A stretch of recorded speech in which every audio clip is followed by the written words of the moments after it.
Okay. I think I've got this thing started, right? Kind of fun. I've been doing this for how long, and I'm still like, well, am I doing this right?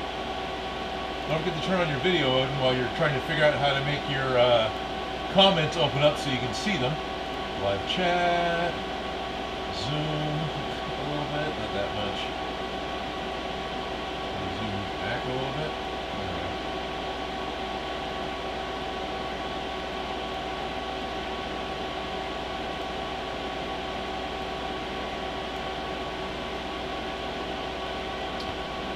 Hello! Hopefully I got audio going out, because it looks like I do on my end. Hi, good morning, and welcome to the Odin Makes Sunday live stream. It's still morning for me out here in California. It's still AM for another 45 minutes or so. I can be heard. Thank you, Dan. I appreciate that. In the background, I do have the X tool running. It is cutting out all the pieces for the new-sized Super Sentai helmet. My plan of having all the pieces cut out before the next stream failed. But it is running, and it'll be done in about 15 minutes. So, maybe 20, somewhere in that. So at least I am moving ahead on that. Felicia can't be here today. Felicia had something come up and couldn't make it. So, no big deal. I hope Felicia's doing well, and whatever her current endeavor is goes smoothly for her. Hello everyone, welcome again to the Odin Makes live stream. I'm trying to figure out how to do an intro and remembering where the hell I'm at. And I can be seen! Thank you, Dan. What I got going on today, I'm currently cutting out the Sentai helmet again, the newer sized one that will hopefully fit Felicia. She's not here for test fitting, so aside from basic assembly and seeing if last week's or last stream's helmet fits inside of this stream's helmet, it's about as far as I can get with that. I'm hesitant to make any cuts or big changes to it without someone here. Whatever, it'll be fine. And also might be able to see if it's going to actually work or not compared to... I had rewatched the end of last week's stream, and it seemed that the finished helmet that we had made last time ended up being almost exactly the same size as Felicia's actual head. Which of course meant it was never going to fit with her trying to put it on, as you can see, because it's split wide open on the back. That's actually sitting up here already.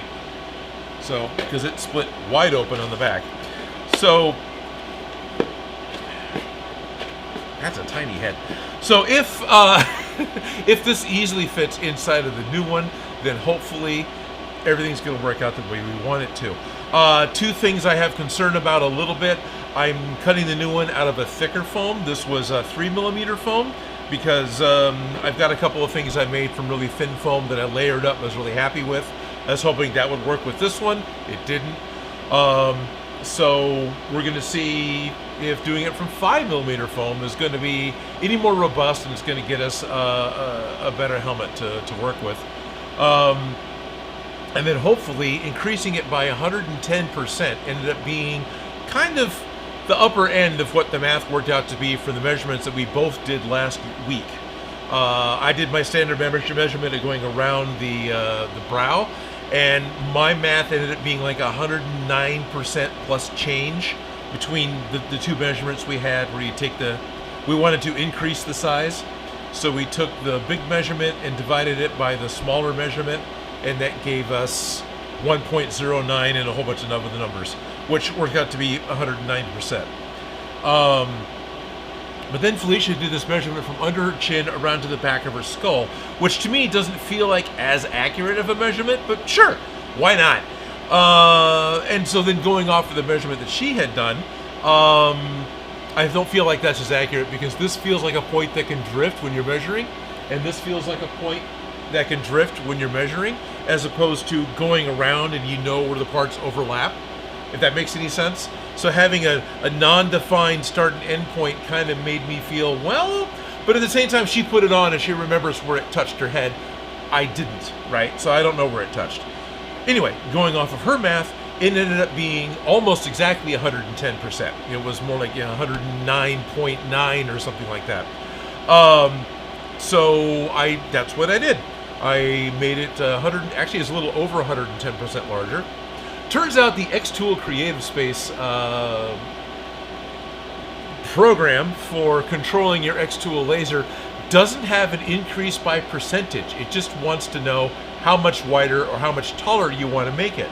So if you want to make it 10% larger, you actually have to do the math separately and then drop it in. And when I brought up my thing and I had 323 point millimeters wide, it's like, oh, I'm going to round it up. So I rounded it up to the highest millimeter, the next highest millimeter, and then multiplied it by 10%. So it's a little bit bigger again, which is probably going to help. This probably still won't fit. I'll probably need to make another one, but this is what we're going with for today. Because ultimately we want one that's kind of tight-fitting, right? So that's happening. What else is going on? It didn't fit, so she must have quit. Oh no, Shady! No, don't have Felicia quit. Oh, Dark Renegade's here. Sweet. Hello! Ah, there you are. If the new helmet doesn't work, you can model out to my Lego helmet and make Felicia wear a Lego bump to wear it. Okay, Dan, we'll do that. If it fits, it ships. Roll low rate. Other things that are going on. Let's see. I feel like I got to talk louder because the laser's going. How much longer has that got to go? Another 15 minutes. All right. I probably don't need to talk as loud as I think I do. Over the past couple of weeks, haven't touched the Mighty Morphing Foam build at all, except for getting a couple of things ready for last night. So we've worked on a number of other things. Lots of other things. So trying to go in order of smallest project to largest project in order to facilitate getting this new helmet cut out easier today. I had purchased more rolled film. Foam, not film. Rolled foam, different. I haven't bought rolled film in this millennia. One of the issues I have with laser cutting, brand new foam that you bought that comes rolled up, is that it wants to be rolled up because it has been for so long, right? So a while ago, back in September, I had figured out that 250 degrees in a home oven, I can take a piece of foam that's cut the size in my laser cutter and set it into the oven for like a minute, not very long, and it flattens right out. Now, there's a little bit of variance there depending on the thickness of the foam, right? Like the 3mm foam and the 2mm foam, they only want like 30 seconds. You do more than that, you start crispy frying the corners. But like the 10mm foam wants to almost 2 minutes or a minute and a half, right? Something like that. And all that makes the foam relax. So very quickly, Shock Roman and I were able to go through about 4 brand new rolls of craft foam, that's the black stuff, plus some leftover HD foam that I had, and get it all to flatten out so it'll fit in my laser cutter, because that's the way I want to cut the foam. So I'm not trying to say that everyone needs to do this to flatten out their foam, because your pattern pieces may not fit within a, where's one that's the right size? A 1 foot by 2 foot square of foam. This is as big of a piece as I can cut in the in my laser cutter. I can actually put a larger piece, but you end up with stuff that the laser can't get to, and that becomes weird trying to figure out how to save those parts to make it work later. So I just cut it to the maximum that the laser can actually scope out and cut. And overall, I am very happy with how flat everything ends up and how poorly lit it is. So there's lots of 5mm, there's some 2mm in here, there's 3mm in here. All this went through very quickly. Even got some odds cut parts done, just so I could still reuse, and here's leftovers from last week's, I think. No, it's a final, something else.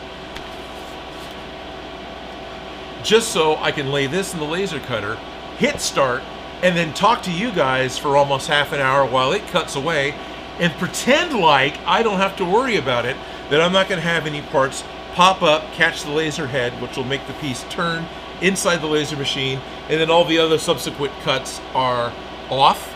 They'll either be, with the piece it's cutting, it'll end up making it the wrong shape, or worse, when I got a whole bunch of little tiny parts and it turns, it'll cut across all of them and all the parts are ruined. I've had that happen.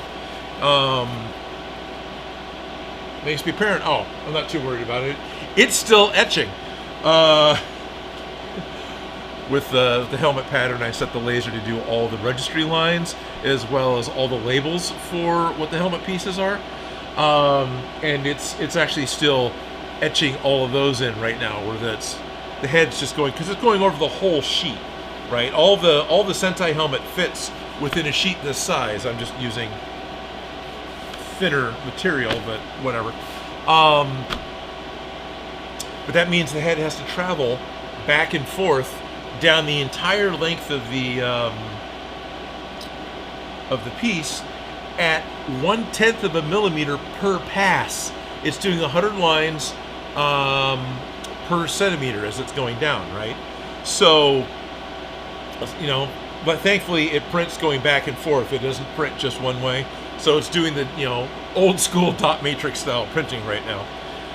Something that ended up being kind of fun to me, when I was setting these in the oven to flatten them out, I had concern over setting them just directly on the rack of the oven, because I would brand them with the texture of the rack of the oven. So I just set it on I set it on top of a couple of pieces of hardboard. I had one that I could set in and with the piece on it while it was warming, and I had just pulled this one out so I could take the hot piece that I don't want to carry by hand because you'll put fingerprints in it, over to the table so I could set it down and let it cool off. Come back this morning. These were flat and brand new last night. One of these was just set up against the cabinet in the kitchen to cool, so I thought that's why it sagged, because it was leaning. But the other one was actually upside down on top of the foam to keep all the heat in, because we found that we could just take the 2mm foam and lay them between the heated 3 and 5mm foam, and that heat was enough to make the 2mm relax. As far as I know, I haven't double checked, but it appeared to be working. But this one laying down that way not only bowed here, but buckled over here. So I guess these will still work. What I might do next time, but having this gave me a very smooth surface because it's a hardboard, right? So the foam sits on this to heat up, and it won't pick up the texture of the oven rack or, you know, anything else. I might take another 1/2 inch off of this, so it ends up being 1 foot by 23 inches, because that's what fits in the oven. And I'll just set the wood directly on the rack instead of trying to suspend it in the rack mount. As it was, I took the baking rack out of the oven, set it aside, and then slipped this into the little rack, the rack sides that go on the side of the oven that support it. And so if I keep it flat, everything else is flat, then maybe it'll work out. And I think it'll be easier. I ended up having trouble always getting this to come in and out of the oven easily. There are times that would fall and do something stupid. But at least it was only 250 degrees. So as long as I didn't, you know, for a long time, I just accidentally bumped it or picked things up and out of it, I was pretty okay as far as temperature goes. So I talked about it. Let's take a look at the 2mm. So the 8, the 5, and the 3 all went in the oven. And I also found out that the 3mm, I could double stack them. I put 2 pieces in, and there was still plenty of heat to get them to both relax. And still, I know that this is all stuff that's important to me, but may not matter to anyone else, because no one else is cutting with an X tool. Yeah, that worked out pretty well. In fact, I think, yes, this was the center of the HD foam. It'll totally blow out on camera, so I know you can't see it, but right along the edge up here is that crease that you get when this foam is first rolled up into the, we can kind of see it over here, but the light can hit it right. Can we? So there's a line here. This line, which I can see, and I know what to look for, you don't. Anyway, this was the very core of the 2mm foam, the one that's rolled up the tightest and is always the hardest to get to relax. So, yeah, that seemed to work out pretty good. It's still fluffed up a little bit, but it can just live in that sandwich until I'm ready to cut it. So I've got a lot of foam I can cut with. Why did I need to flatten this much foam to make Felicia's helmet? I didn't need to flatten this much foam to make Felicia's helmet because I'm working on another project too. Let's check the comments. The helmet shouldn't be form-fitting, right? It should be sized to fit with padding, kind of motorcyclish, if it were being fashioned a skull cap to fit inside it. Yeah, you're not wrong, Dan. And it's very possible if this one is form-fitting, this thing could end up becoming the skull cap, and we'll just cut another one. Which is one of the reasons I really like using the laser. It makes it easy for me to start sizing things up. And that's fine. You know, I don't mind cutting another one. But no, you're right. It shouldn't be form-fitting. But I was afraid of making a Spaceballs helmet, right? I wanted something kind of tight that I could build on that would still have the kind of the sleek, smaller helmet. And since I'm building something for somebody else's head, and I'm so used to seeing my head, it makes it hard for me to judge how big I need to make something, right? Like I'm watching the video from last week, and I'm trying to help Felicia measure her head. And I'm just looking at my hands next to her head. And all I can think is, oh my God, my hands are huge. Her head is tiny. Because it's just not the way I see things. Right? Sorry. But no, you're right. We probably need to fashion a skull cap inside of it. And we've done that before. I know you've done it for your Gundam helmet. And I've done a skull cap inside of a couple of things. Notably the, not quite notably, but like the Baron Zemo helmet was a very form-fitting helmet that I then put more texture on top of. And I think there's a couple others I built that I'm forgetting that has something inside, I mean Mecha Godzilla kinda, that has some sort of a skull piece that fits inside that then attaches to the outer helmet. And yeah, you're not wrong, that'll probably end up happening. I know the feeling of it. Jesus, that head's tiny. So what else am I working on? Treg the Viking was really nice to get a hold of me to let me know that a new high school that they're working with is doing a production of Clue for their high school play. As it happens to work out, just 3 short years ago, Treg the Viking and I both worked on Clue for Roseville High School out here in California. This new one's up in Auburn. I don't remember which one it is. But what happened was I helped make a bunch of the Clue weapons. So Clue or Cluedo, depending on which side of the Atlantic you're on. The board game from Parker Brothers comes with 6 pieces that represent the crime weapons, right? The murder weapons that you need to figure out which got used, in which room, by which game character, and by putting all 3 of those pieces together through clues in the game, you can then declare who did it, how, and where, and you become the winner. So it becomes things like Colonel Mustard with a lead pipe in the kitchen, and oh look, I was wrong, and you're out. So there's of course, a movie came out in the 80s, and now there's a play that is kind of, I think, based off of the movie, loosely, which is, of course, based off the board game. So you need the murder weapons. The play is written in such a way, it doesn't have to be accurate to the game at all, right? You just need a wrench, a lead pipe, a rope, a knife, a revolver, and a candlestick. As long as you have something that represents those things, you're good for the script. But me being me, and Treg knowing, when we did it for Roseville High School, I went and found good pictures of the original Clue pieces, the ones that I grew up with, the ones that were very classic. 'Cause I don't know if they're still 100% the same at this moment that they used to be, but they used to come as little, you know, just like Warhammer miniatures, the kind of the lead pewter, but it's not lead.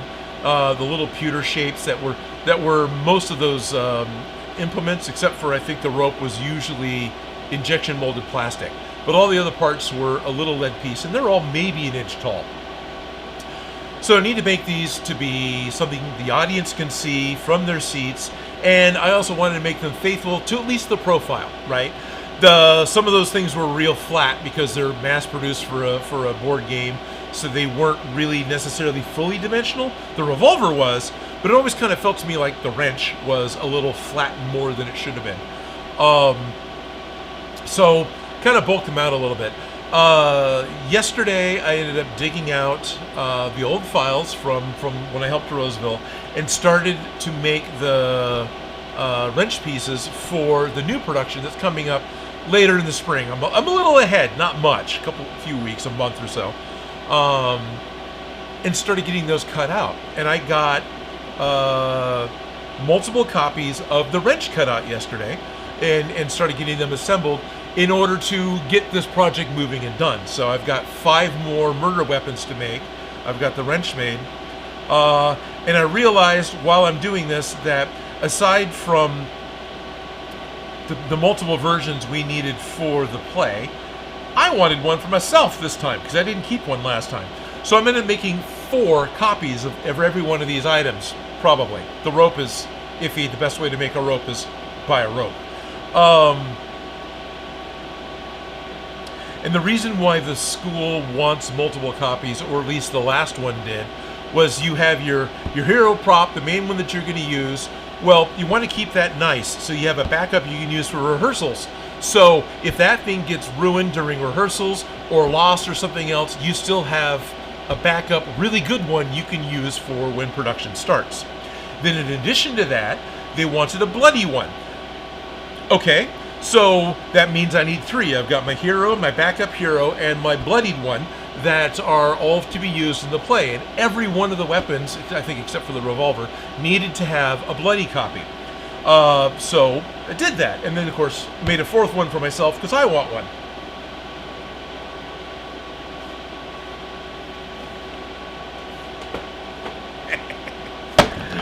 So what I have are 4 copies of the clue wrench at considerably larger than the board game version.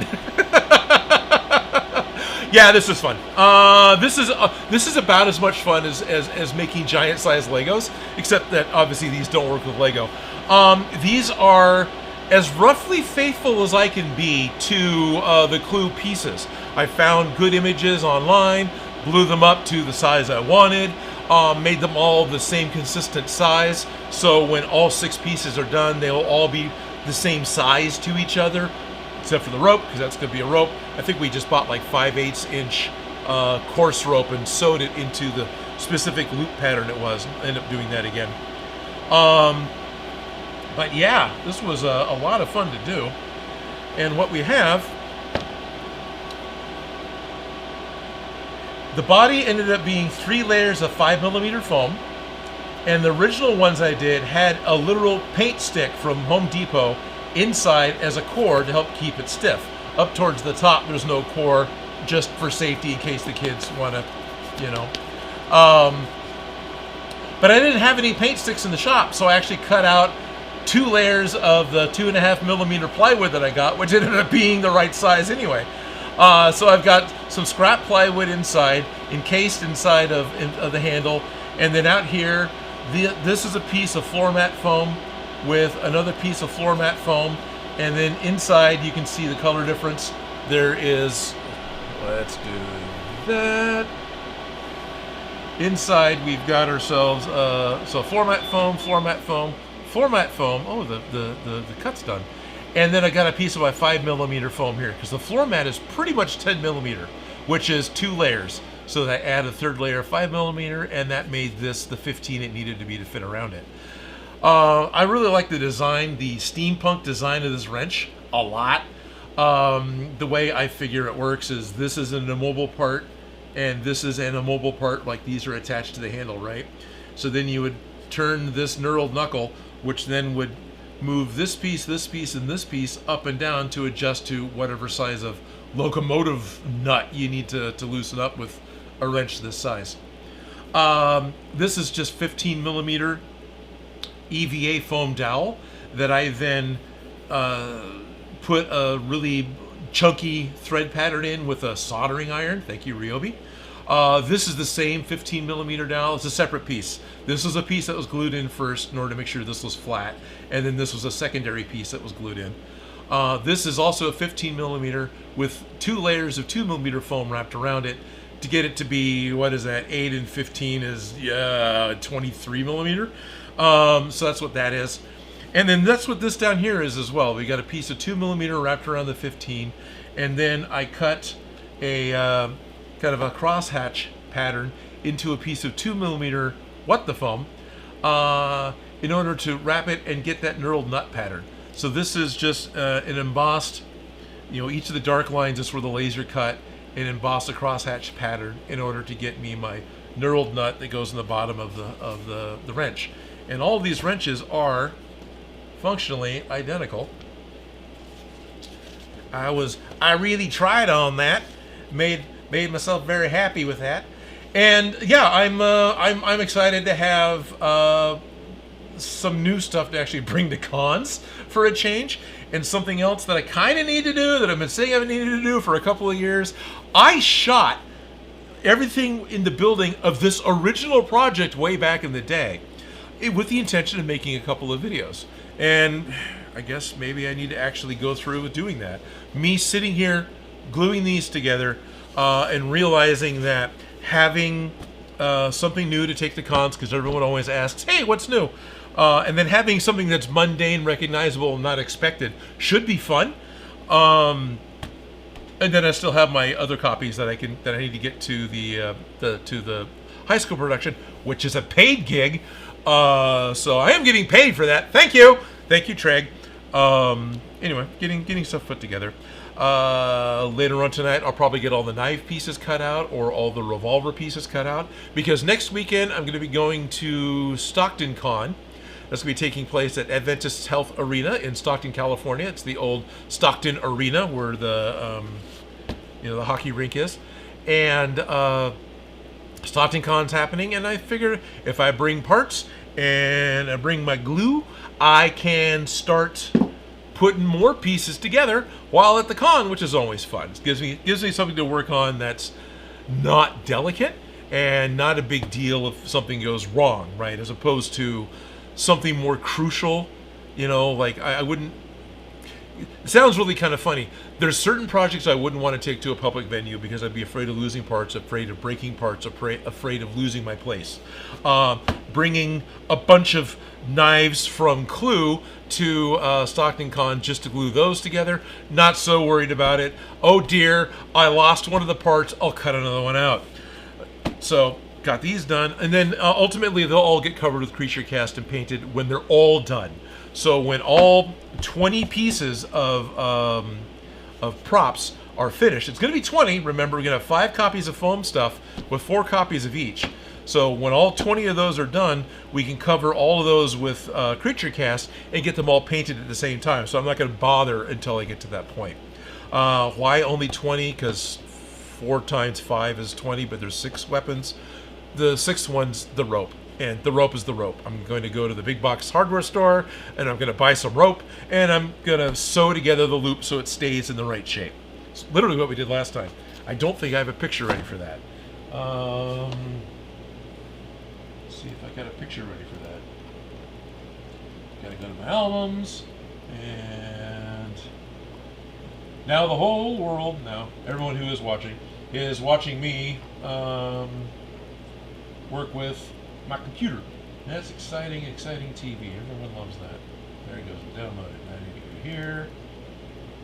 Almost there. I'm downloading an image. Search results and downloads. That's the one I want. Yes, it is. Now I'll take this and drop it into there. So I can put it over there. And that gives me an opportunity to share with you a picture of what I made. So this is the finished builds that we did for Roseville High School. Some small differences with the wrench.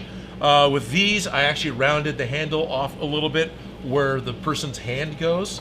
It either didn't happen or it's not in this picture, one of the two. Also, I added the knurling to the top because that was something that I just wanted to do. This time I'm putting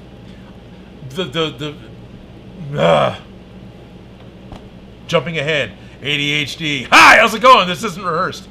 I put knurling on the nut down here, partly because I had figured it out for the Ghostbusters goggles, but it was something fun for me to do. It's a detail I enjoy doing. And this being the second time I've done this, and the majority of the pattern work is finished, that wasn't work that I put into it. I didn't spend a week making all the patterns again. This is the benefit of lasers. So I was able to throw a little extra time into doing dumb embellishments that don't really matter. I mean, they do. They're neat. They're really cool to me. They'll be really cool for the production. Will the audience see it? That's a good question. Maybe not. Probably not. But they're there, which is good.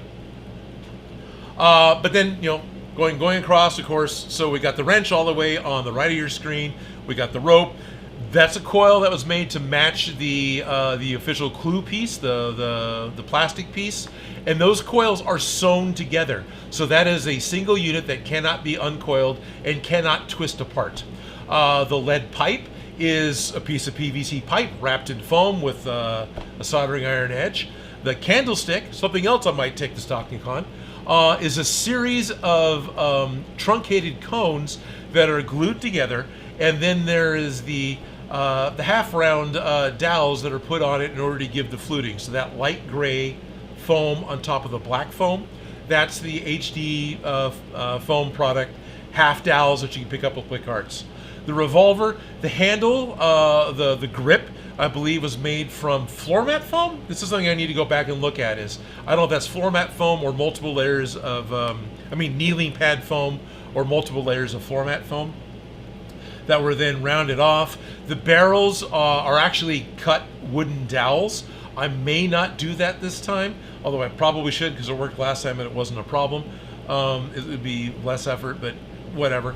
And then, of course, we got good old knife. And the knife is, the grip is a couple of pieces of floor mat foam. It's a painter stick for the core of the knife with a couple of pieces of 5mm foam that gets pinched. You can kind of see the outline of the core on the right-hand side near the revolver there, where there's a slightly darker part of the black. Anyway, again with the triangular dowel piece from HD Props to make the blade of the knife. Which gets me to one of the next little things that I did, going back to the whole, hey, I got more time to spend on this project, let's try doing something else. I didn't know how much of that triangular foam I had for doing the knife edge, right? And that's a 10mm triangle dowel that HD Prop sells. It's great. They're like, I think $6 or $7, and you get two 36-inch long dowels that are either 10mm to a side, 15mm to a side, or 20mm to a side, right? And so you get this 3-foot-long piece of foam. It's one of the easiest sword edges that I've come up with for making these types of props. I think when it was originally made, Steve had it envisioned as being like, trim and pieces on armor and stuff. But it's like, yeah, no, I'm making a sword edge. So what I wanted to do was figure out if there was an easy way to reuse some of the annoying scrap that we always end up with for those of us that still like using floor mat foam. These puzzle edges. Was there an easy and reliable way that I could make my own triangular foam, triangular dowel out of this foam? Yes.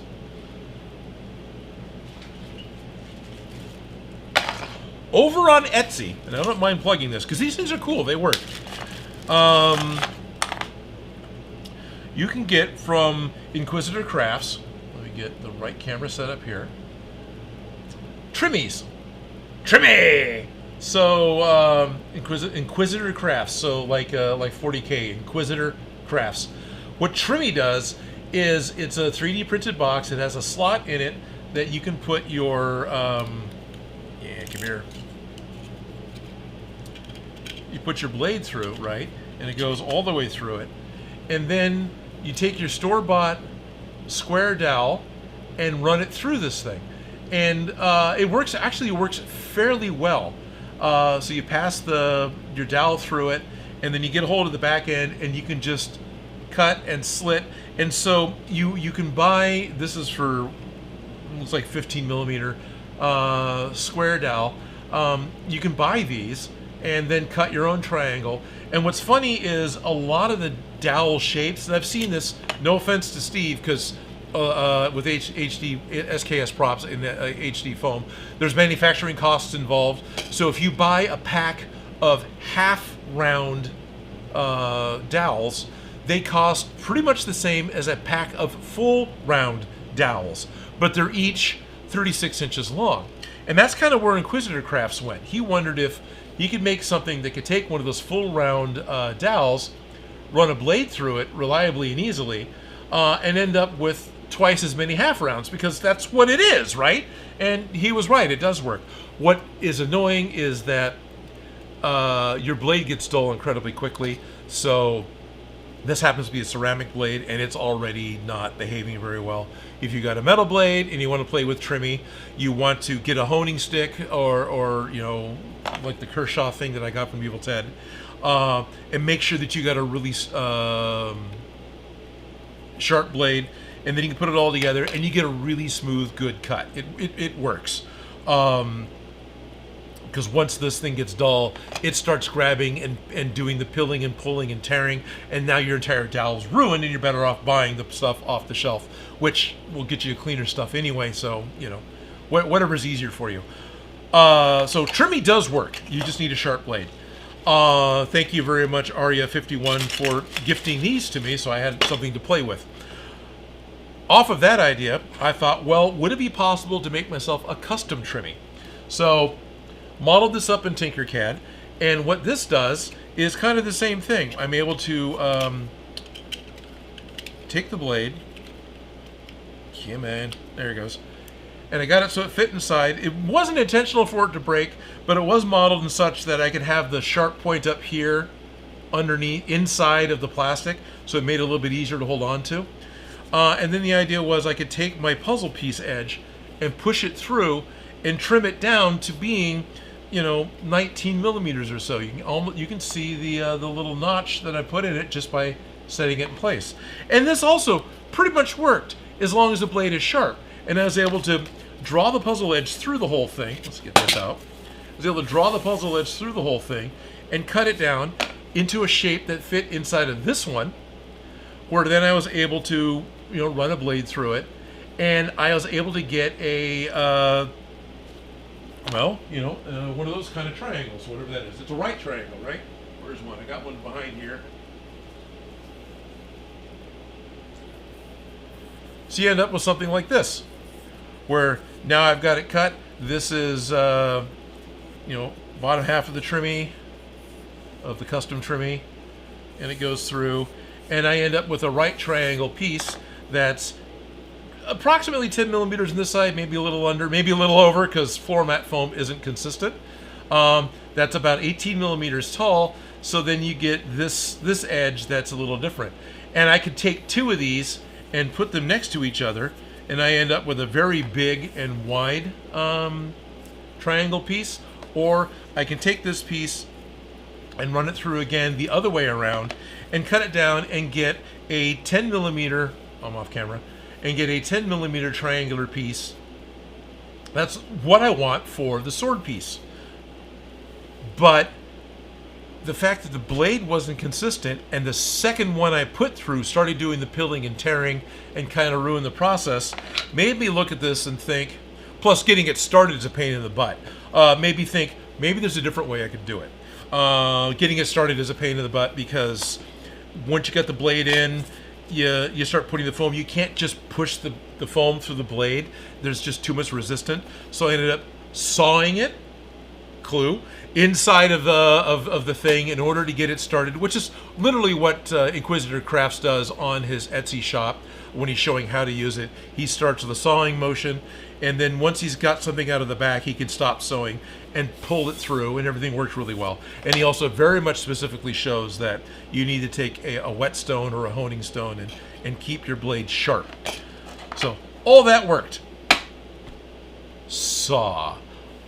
I've got saws. Why not make something that fits in my bandsaw, that has a notch that holds the saw where I want it. It has a bump in the bottom that fits into the tool tray. There's usually a trough in the bottom of all the saws of your bandsaw. that. Hi! Wrong button. So there's that groove that goes next to the blade of your bandsaw. This is where your guiding tool, where you can push things through it. That's where that fits. So I came out, measured my saw plate, and specifically did this particular shape. So when it's pushed all the way up against the blade, I've got the blade behind the plastic and behind the saw's actual shroud. So I'm as safe as I can be. I mean, there's still openings where I can get my fingers hurt, so this isn't safe, but this is as safe as I can be. The fact that the PLA piece is keyed to fit into that trough with a spring clamp off to the right there, you can see it, means it can't twist, which is great. And that also did work. I was able to feed my floor mat foam through it, but this time I could push it from the front to get it started, and then once it started, reach around behind it and then draw the puzzle piece through it, while making sure on the front with my left hand I would make sure that the as it goes in, it was up against the guide wall in order to get my 10 millimeter, 11 millimeter tall by 19 millimeter wide straight piece, basically cut the bumps off of the frickin' floor mat puzzle piece. But then, once that was finished, I needed to go back and do the other part that I wanted to do, which was cut it on an angle. So, made a whole nother one that's got the same track piece. It still has the slot in the top for the bandsaw blade to go through, and this one, when it cuts, holds the piece at an angle, so as the bandsaw is cutting, it is going from corner to corner and giving me what could be two triangles if I didn't have texture on one side. And that also does work, and it actually worked really well. This also gave me, it fits the same. I'm able to put the bandsaw stock down where it needs to go to keep the blades away from my fingers. Works the same. Worked really well. What's interesting is the thickness of the foam, the thickness of the puzzle pieces, as well as other factors I'm probably not aware of. This becomes a very tight and snug fit, especially when you're pushing from the front and the foam is compressing a little bit.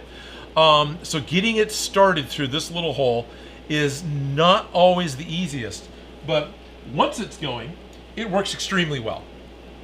And I'm able to get my right angle piece cut, and I'm able to reach around behind and pull the whole thing through, and that is literally how this piece that I was originally showing you was cut. These are bandsaw marks that I'm used to seeing, right? I'm using a scallop blade, so I don't get the tooth marks as much as I would if I was using a bimetal blade or something else for a bandsaw. This is just the smooth factory back. But so that still worked, and I was still able to do that, and I was still able to take this piece and run it through a second time.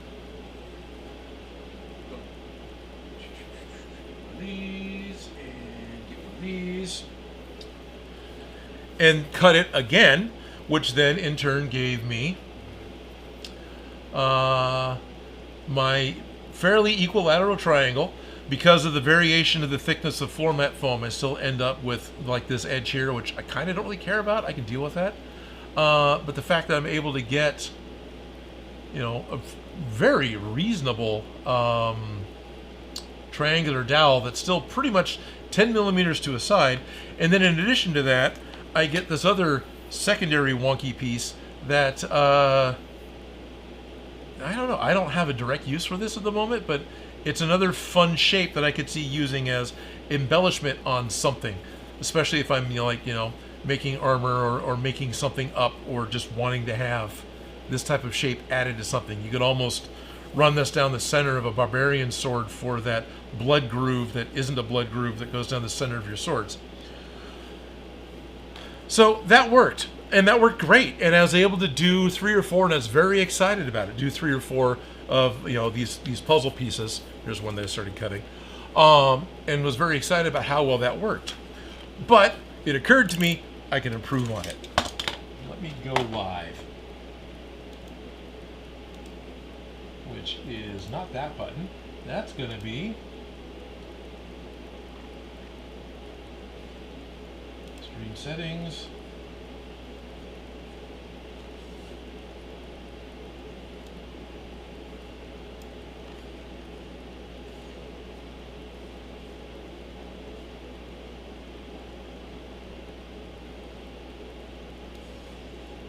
Wow, I'm having, oh, here, edit, there we are.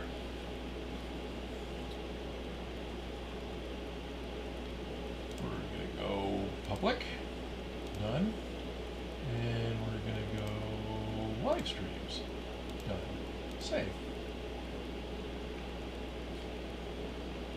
To public, good, okay. Now we'll go back to having, in my head, I just figured out how we can make it adjustable for other machines. That'd be great, Shop Gremlin. Let me catch up with comments a little bit as I've been talking about this. Who killed Odin Electrical with the knife? Yeah, we haven't played that in a while. And this is how Odin uses his tool. Something the rotating blade would work better, I think. That was commenting when I was doing this. Yeah, so a bandsaw gives us that rotating blade. If you had a mechanical spinning blade, that would probably work really well too. And plus having the rough edges in the back would be better for gluing down. No. Stupid Monkey, the rough edges. Well, the rough edges as sewn is great. That is better for gluing, and I don't mind it for, like, you know, chaos swords and you know, angry adventure swords, because it's got a neat texture that would be hard to do intentionally, but it'll sand off really easy if you want a clean hero sword. Strictly Games, Odin! Hello! Nemetz 0007, hello! There's a bug. There's a bug! Hi. What the hell was I doing? Bug! Totally lost my train of thought. But as far as gluing down the texture side, like going back to this piece, which still has the floor mat texture on it. Whoops. This never glues down as well as you'd want it to. This is a heat set texture, which means this is kind of heat sealed.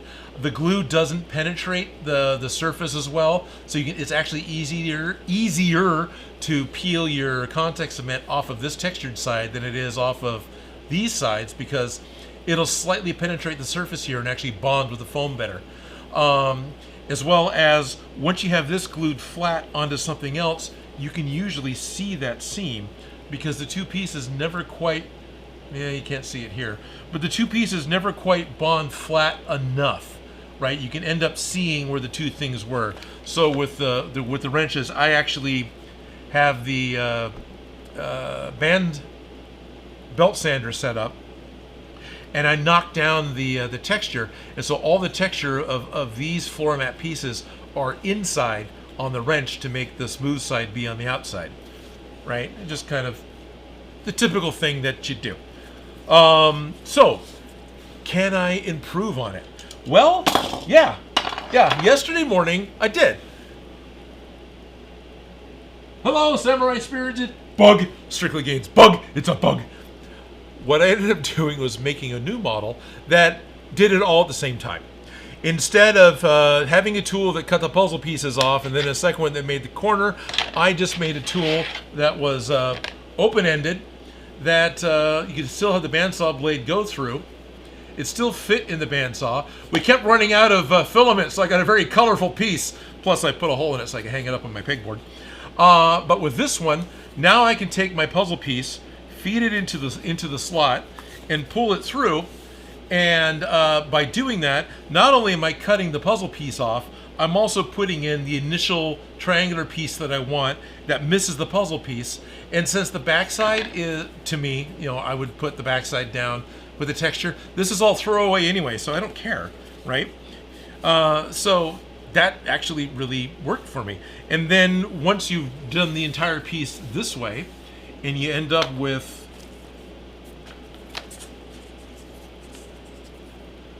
one of these pieces where you've got a smooth triangle on one side and a smooth triangle on the other side, you just turn that around and cut it again,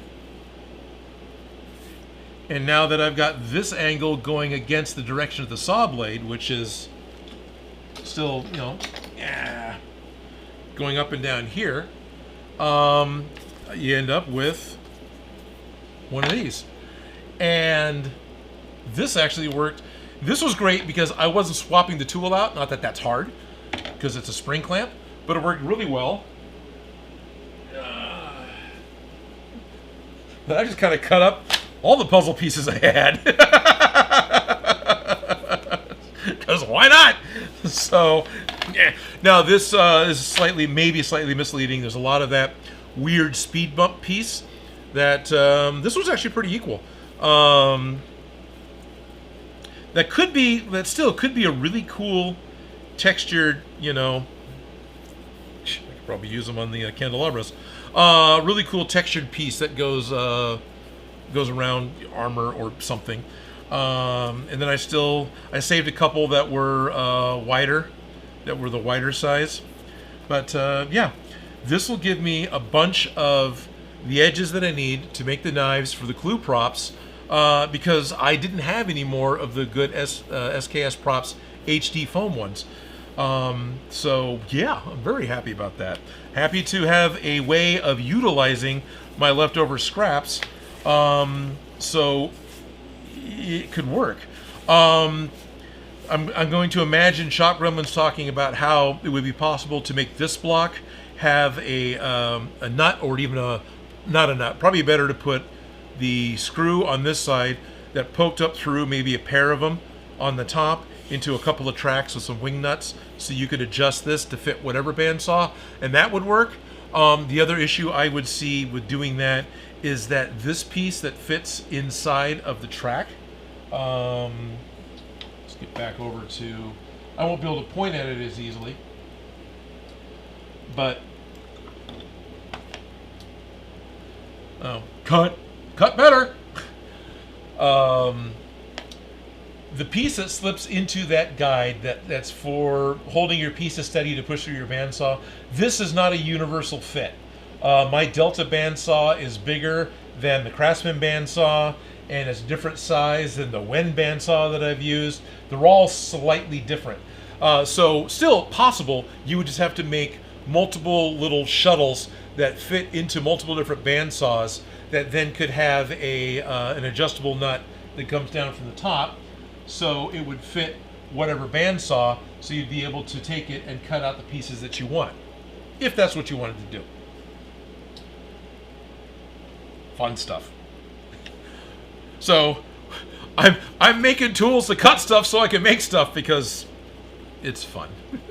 And I'm actually not, I'm really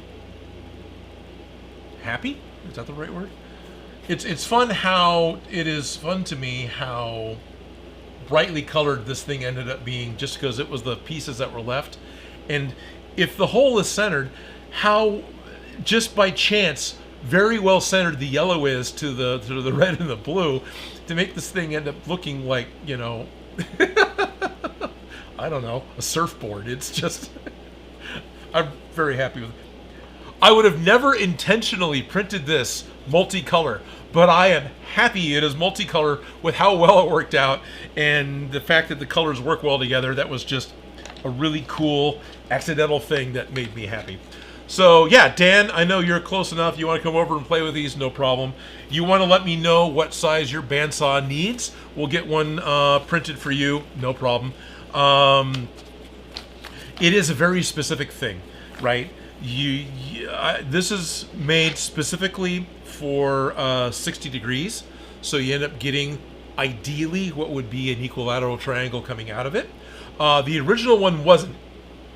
This one was made to be 58 degrees, just from memory off of Tinkercad, because that is what I needed in order for the saw blade to be able to go from corner to corner, right?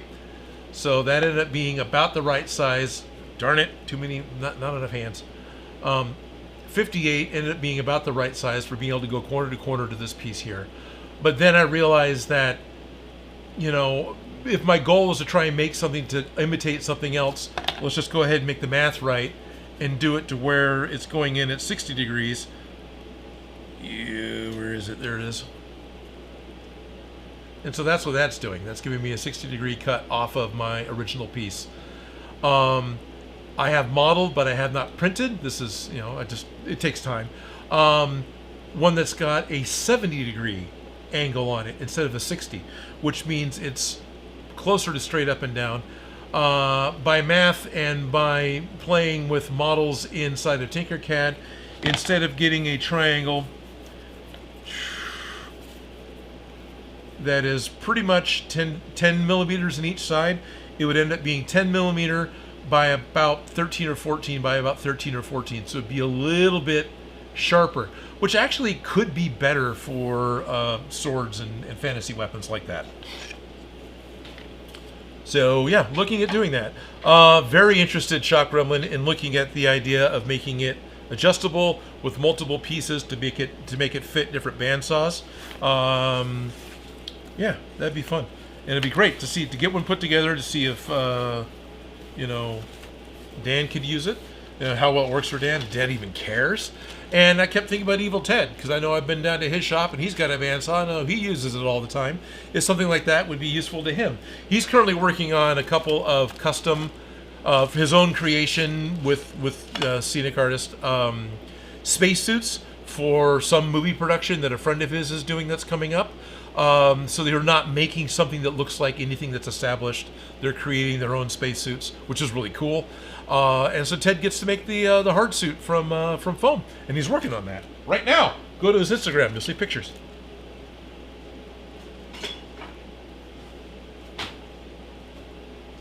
So that was that, and that gives me the pieces I need for the clue wrenches that I've been working on.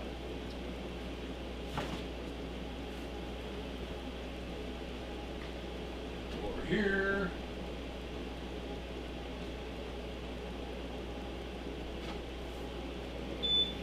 Everything cut perfect, like I wanted it to.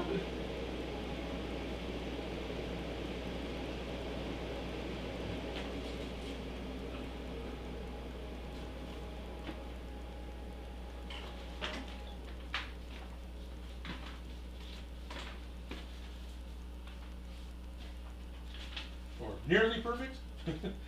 One piece didn't fully cut out.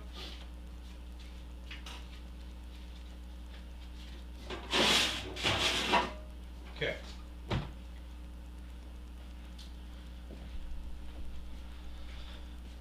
So here's the helmet piece that we talked about last time. I need to clean the optics on my laser. It's not cutting as well as I want it to. That happens. There's a lot of dust and a lot of schmutz that flies around inside of that thing, so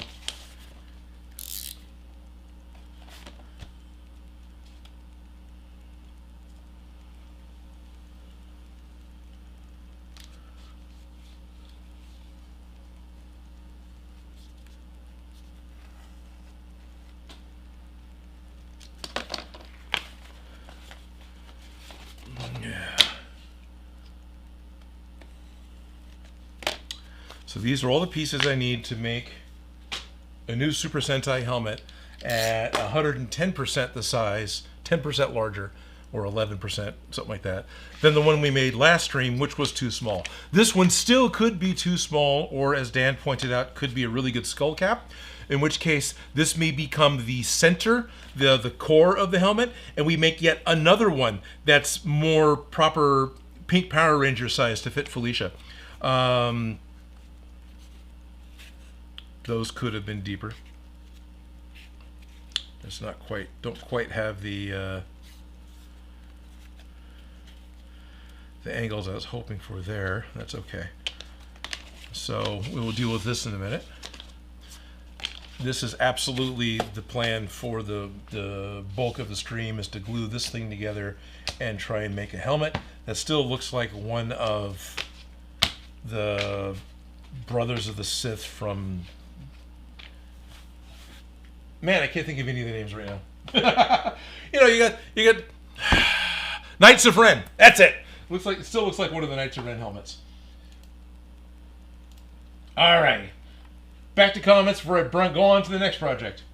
Hey, it's the Irish Mafia. Sweet! Cherry Can Cosplays here. I wonder if you could put a snap-off blade in it and just pull the puzzle piece through. Yeah, I started with one of that as well, Jerry. And you absolutely can. I tried making one of these, and that worked. You just have to make sure the blade is sharp, and you totally can. So yeah, I will post these in my Discord shortly. So if you're a member of my Discord, we'll put these somewhere that makes sense, so you guys can just download these if you want and print them out for yourself. It is these are very specifically made for the puzzle piece floor mat foam. This one is an open channel. I'm repeating this because not everyone saw the beginning, right? It's an open channel that the snap-off blade can fit through. I'm still just using a piece of styrene because I won't cut myself. So that just kind of passes through. It's made for the 18 millimeter snap-off blades, but you know the 9 millimeter will work as well. And you're able to pass the puzzle piece through it, and you can, once you get it started, you can just kind of draw through it, and you end up with a cut like this, where you've got a 19 millimeter piece, and the puzzle pieces fall off.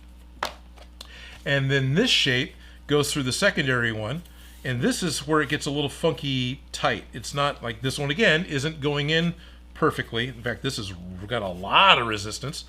I might need to make this a little bigger. And this is where I ran into my problem when I moved to bandsaws. Getting this started was not easy, but it did still work. So probably make this a little bit bigger by a millimeter or so. Don't change this, but make sure this is a little bigger. And yeah, I'll put these STLs in Discord for any member of Discord to be able to get for free. But it sounds like Shock Gremlin may have an idea for how to work with this guy, and these may end up going on Etsy or something if that works out. Any of you guys have any kind of interest in something like this? Would you think this is something that could be fun, or is this a weird obsessive thing that only works for me?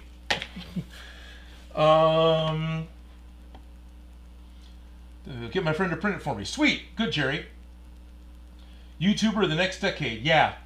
Guardian Wings. Yes, the pattern for the... I've still got that. So here's the pattern that I'm using for the Super Sentai helmet. You can see in the corner, the next decade, it actually came from his Super Sentai basic helmet pattern. This is a JPEG that was downloadable from the links in the description of the video. He posted it there for download. But I'm finding that in order for it to fit Felicia's head, I'm having to print it out at 110% the size that this JPEG came out at. Because of compression sizes and DPI and different reasons, JPEGs may show up as a different size for different people. So if you do want to make a pattern for somebody, you're going to want to be able to and share it in that format. You'll probably want to put a key somewhere on it to show what your size was when you made it. A lot of programs, a lot of real basic programs, are assuming you're trying to print out a picture from your phone or your digital camera, and so it'll just resize the JPEG to fit your paper, and that's totally not going to work if you're trying to make something that's going to fit your head. Now, if you do something as a PDF, that preserves the original size regardless of what your paper size is going to be, and then in settings you can change how it prints out. That's why I tried to move towards PDFs over just a straight, JPEG. But I started doing JPEG patterns too. I don't need my stills anymore. I'm ready to move on. I have not seen Iron Lung yet. Patrick Bradley. Meryl Turnip is here. Dan Does Junk thinks it's an awesome idea, making attachments for the bandsaw to cut foam. He's totally into it. Great. That's awesome. Yeah. I like the idea of making something that makes it really easy to cut the the puzzle pieces off the floor mat foam. I still use it. I've got multiple packs sitting over to the side over here. I intend on using floor mat foam with the clue pieces that I'm making, which are the wrenches that I just moved away quite a bit. You know, and the other parts, because why not? It's inexpensive, thick, soft foam, right? It is nowhere near as nice as all the other professional cosplay foams you can get. I know HD foam became like my gold standard, and I know there's some other foams out there, Foaming Dad or Dad Foam, or oh man, it's sad I can't remember the guy's name. He actually gave me some foam to work with. It's a fellow out of New York that's making his own foam that was really good. It was a white foam. And there's some other craft foam that you can buy at stores that are of a decent thickness and quality that I'm pretty happy with, and they all come in different sizes, which is great.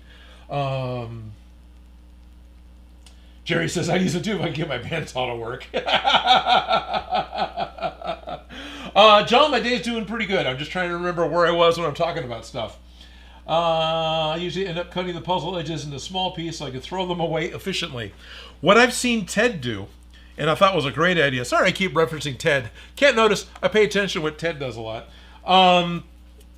He'll cut the pieces. He'll cut the puzzle pieces off into just these little guys, and then use them as a squeegee to spread glue around. So, and I might try and remember to do this more today.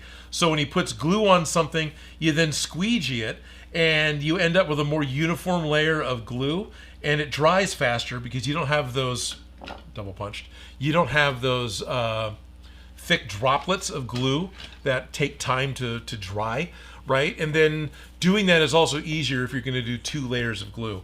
I do agree that, especially like floor mat foam and some of the softer foams, you do a layer of foam, and that seems to really set and bind to the foam really well, but it isn't as strong as doing a second layer of glue over that first layer. Now that second layer sits on top of the first layer, still gums up. If you do that to both pieces, it bonds really well. Again, this is with Weldwood, with the more inexpensive glue, which is what I prefer to buy because I'm cheap. Barge, your mileage may vary, and you may not have to do that. But at the same time, even using twice as much Weldwood glue, that is still cheaper than barge cement, because the barge glue is 3 times the cost or more. So now, as more parts wander out, this will be fun. I get to look at something I haven't seen before.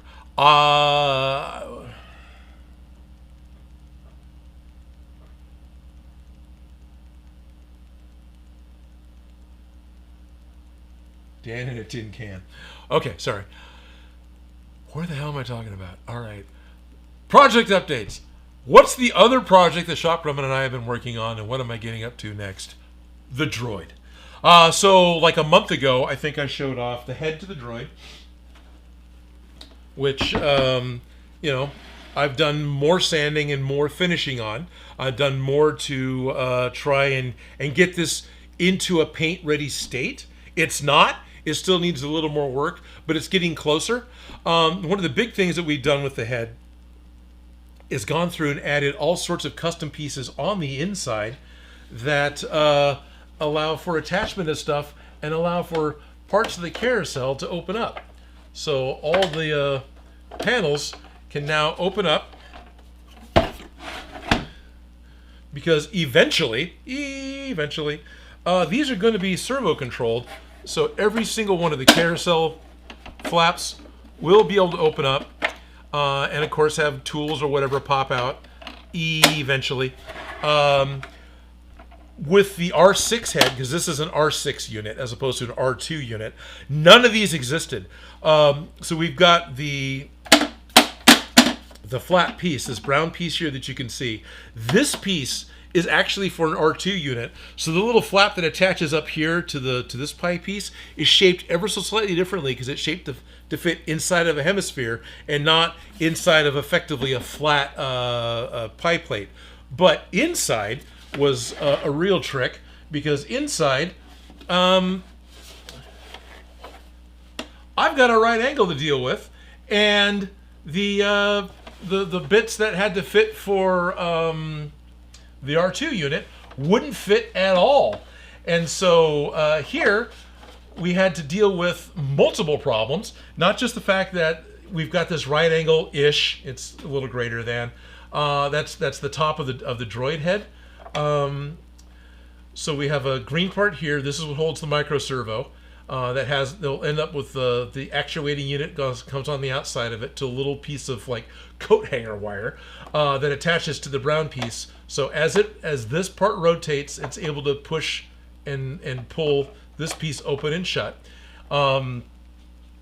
So this was entirely created from scratch in Tinkercad by me, so it could actually fit and create a mounting point for this. And you can kind of see the green forks on either side. So this is a repurpose of the original part that fit this. We got a wee bit of filament as a hinge pin. So this fork, most of it was repurposed, but there's still more on the bottom to make it fit this shape instead of a hemispherical dome. And then this entire servo mount, which has got a top plate, you can see it screws on. These are a couple of little M3 screws. So it fits captive inside of that in order to allow this to open and close. But because of things like this panel, which is actually a box that goes inside of the head. If I let go of this thing, it's going to roll off the table. So there's a decorative box that fits inside of here that on the outside like a piston goes in. This ended up having a collision problem with the servo mount if they were all done the same way. So we've got a pair of them that are solid white, which makes them a lot harder to see, that had to be mirrored because they'll work functionally the same way. We just got to tell the servo to work in the opposite direction. So this is a mirror image of this servo mount because this piston box was in the way. But right next to it is another smaller decorative piston box that goes on the outside, and that one collided with no matter what because it's so close to the center of the pie piece. So with this one, Shock Gremlin had me make a hinge piece that's half size, so we could just scoot the whole thing over, basically rotate it around the crown of the head, and that gave us a point to be able to make this pie piece open up without colliding into, I'm trying to work with a monitor here, with this box that's currently in the way. So there's 3 different servo mounts all the way around in order to get every single one of these carousel pieces to be able to work with the head. And of course, when I glued them in, I had a little bit of glue that would spill, so I need to do some sanding on some of these pie pieces because they grip. This is the ideal. It should be that easy to open. And the fact that there's only 1 or 2 that is that easy lets me know that I need to do some sanding. So in addition to that, and I think we talked about this last time, we have this hole here, which is where the holo projector goes. This is the hemispherical reading lamp from the 1960s airliner. So I had to repurpose this mount in order for it to fit inside, in order to make a mount that lets me put the holo projector in. But then we finally got the astropixels in, which are the lights that make all the lights light up on an R2-D2 head. And there's some PSI lights, processing lights or something, that go in here. And this, there was no connection for this at all. Like, for an R2 or anything, this didn't exist. So, made a custom mount for that. As well as the logic lights that end up going to go in here. This I recreated with some custom mounts to fit the LEDs that go here. These are the 2 little square tiny pixel lights that just kind of blink away right next to R2-D2's eye, right? So it's kind of the same orientation here. This is that same hole I just had my fingers in, right next to R2's eye. So that'll hold those 2 logic lights so they can blink with a couple of bezels. This is the PSI light, and this is where the holo projector goes. So all of those needed to have custom pieces made. Like here's the logic light mount, and no, I didn't bring all the LEDs out here. That's a It's like a $200 kit we had to order from England, so I don't want to drop them out here in the shop. But what this does is we're able to lay the Logic Light 2 in here on the bottom, and I've got these 4 M3 screw holes, so you can actually just directly mount the LED mechanically to this and remove it. And then the same thing here on the top. It just screws in, and you have a little jumper that goes between the two that makes it very easy. And from the front, these bezels are made to be pretty much exactly the right size for those blinking logic lights that R2 has. And when they fit together, it's able to just... can I do this in a way that keeps it on camera? Right? It's able to just kind of fit in, and that one's actually a pretty snug fit, and that gives us the what we need for the logic lights, which was nice. Now,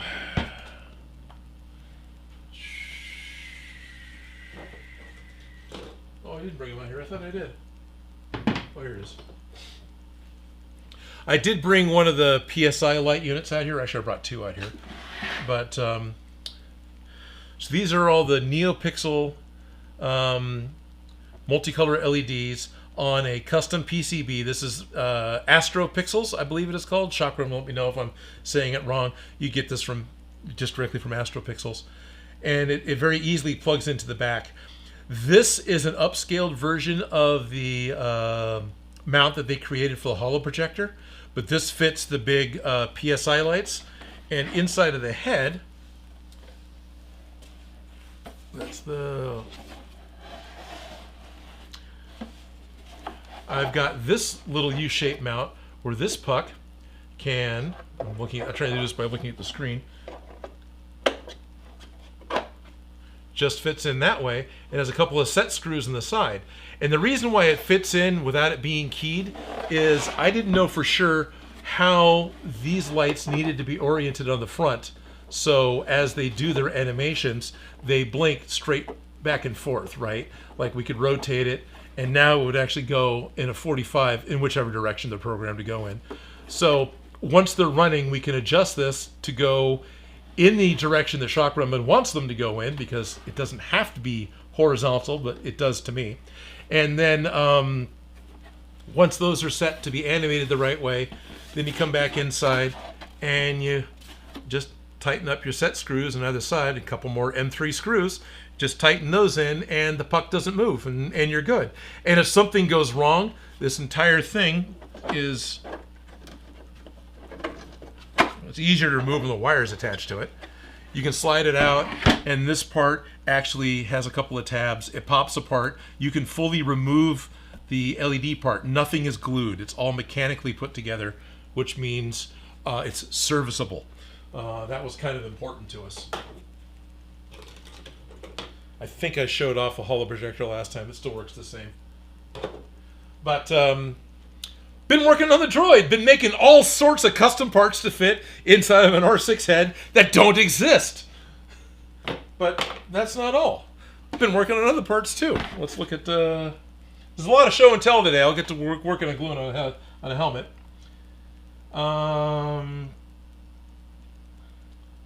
Pieces from England. That's just like the movie. Yes, it is, Advexen. Ralph Morick is here. Sweet. Just making a set of new V-hooks already. Okay, so I didn't look this week, but I have looked for the V-hooks. I know we're going to find the V-hooks. They're probably somewhere. What I actually did is I went through a lot of the stuff. Because I know, Dan, you helped us move in here. And we had like a storage room and a secondary, bedroom space. I went through a lot of the boxes in the secondary bedroom trying to find the V-hooks and other things. I found more of this ASA. They weren't in there. So I did actually look, secondhand look. I was trying to find other stuff, but keeping in mind that if I find the V-hooks, that's a good thing. So I have looked. Patrick says, these are the droids we're looking for. Yes, they are. These are also an option, Dan does junk. This is a custom droid that Shock Roman wants to build. Other things that I was working on. I think I talked about this the previous stream, that I was making parts for this droid from styrene plastic. And over this past week, I got the shoulder horseshoes done. So these are the two horseshoes that they call them horseshoes. They pretty much go here on R2-D2 on the top of his legs. These are sized according to astromech.net. Their official custom size. It seems to be, how to put this right. Okay, everyone agrees that that's the size, but honestly, it's sized off the original Star Wars blueprints, which are available. So it is the size that the R2 unit should have been. So these should be correct, but I handmade these. In the event that these are the wrong size, we have the ability to 3D print them. That's fine. What's also interesting is these are, they're made from 3mm styrene plastic, right? 3mm, 1mm thick, which they're not lightweight. That's okay, but that's interesting that these horseshoes have a similar weight, well, the pair of them anyway, to the head. So if we end up 3D printing them, they're actually going to be a lot lighter. So I got both of those done, but we also got something else done. I got the skirt done. The skirt is if you look at an R2 unit, you've got the main barrel of the body, and at the very bottom you have a slightly angled in piece that has like some thin parts on it. That ends up being called the skirt. It ends up being the small little piece in the bottom that the third leg comes out of the bottom of the R2. It's a decorative piece, so the bottom of the R2-D2 isn't just totally flat, right? So I made one of those completely out of styrene as well, which is nice because having that finished, it gives the body something to sit on. So Shock Roman's been printing away like a mad cryptid as I hit the I bumped something. It's taller than me on the bench. Madly printing away on the body. The body is a Mark IV complex, badly printed droid body. The Mark III was the most recent, fully approved, fully tested body that you could print from badly. And it was actually the one that Shopro and I were looking at like a year ago or more for making. And you print out the pieces and put it together, and it gives you all the ports and whatnot. I'm going to take the head off so I don't knock it down. Ports for things like the main data port that goes in here, and you have your power port. So all those are there. Honestly, I'm not 100% sure what the difference is between the Mark III and the Mark IV. I think it's the way it goes together and the way a lot of these things fit. The Mark IV complex body is different from the Mark IV simple body in that the simple body, all these panels are printed in place. Nothing opens, right? Everything's fixed, which is cool. That's fine. It's a simple body. That's what it's supposed to do. But the way it goes together is actually very slick. This thing is mechanically put together. It has a couple of internal brace pieces in the side. It has a couple of all thread pieces that are down on the sides with some nuts. Oops, well, I forgot that wasn't attached. With some nuts that help hold it together, compress it together, which is cool. Sorry, forgot those weren't attached. They're sitting in their friction. In fact, I think this piece is friction too. I'll get to that. That's a very important piece. So this thing again is currently all mechanically put together. We can fully disassemble this back down to its original parts that were printed, which could be very good if something rough and tumble happens to the R6 unit and we need to reprint a shoulder piece or something that's integral. This joint and this joint on the finished droid is going to take all the weight of the droid onto the two legs, right? So this has to be pretty robust, and this is a part that's going to take a lot of stress. So if this thing falls off a sidewalk curb or something, this is a place where some of that damage could happen, as well as whichever side makes an impact. But the complex body parts When Shock Roman started printing, were in an alpha state. They said danger, untested on it. All right, and Shock Roman was like, yeah, whatever, here we go. And I encourage that. Since then, it's moved on to beta, and a few more parts have been put in, but not all the pieces are ready. So one of the things that Shock Gremlin did was take the back panel from the Mark III, which fits, added magnets to it, and have it so it fits onto the back of the complex body. What didn't exist? All these little magnet holders that this piece has to attach to. When these were printed, nothing was here. Since then, with the beta, some magnet points have come in, but they don't match up with the Mark III to backplate from what I can see. There's like an extra one that goes in this corner, an extra one that goes down here in this corner. So, okay. But the fact that this is, that's nice. That is a serviceable thing. And that gets you onto the inside where, you're going to have the motherboards and the batteries and the mechanism for the third leg, because the plan is to make this do a transformation from the 2-foot mode to the 3-foot mode and back. The people have got that figured out, and Shock Gremlin is working on doing exactly that. But some of those parts don't exist for the Mark IV, so more custom pieces. So anyway, this was a modification that Shock Gremlin had done for making the back piece to be able to attach with magnets. Another modification that Shock Gremlin did was the actuating arms for the Mark IV only exist in the simple body, where the arms themselves, which are slightly different color, you can hear that they move. These are taped in so they don't fall out. These are printed in place. They don't open because it's a simple body. But that's not what Shock Gremlin wants. Everything needs to move. So they took the Mark III with the actuating arms and reworked it in order for it to fit in the Mark IV body, and got it to fit.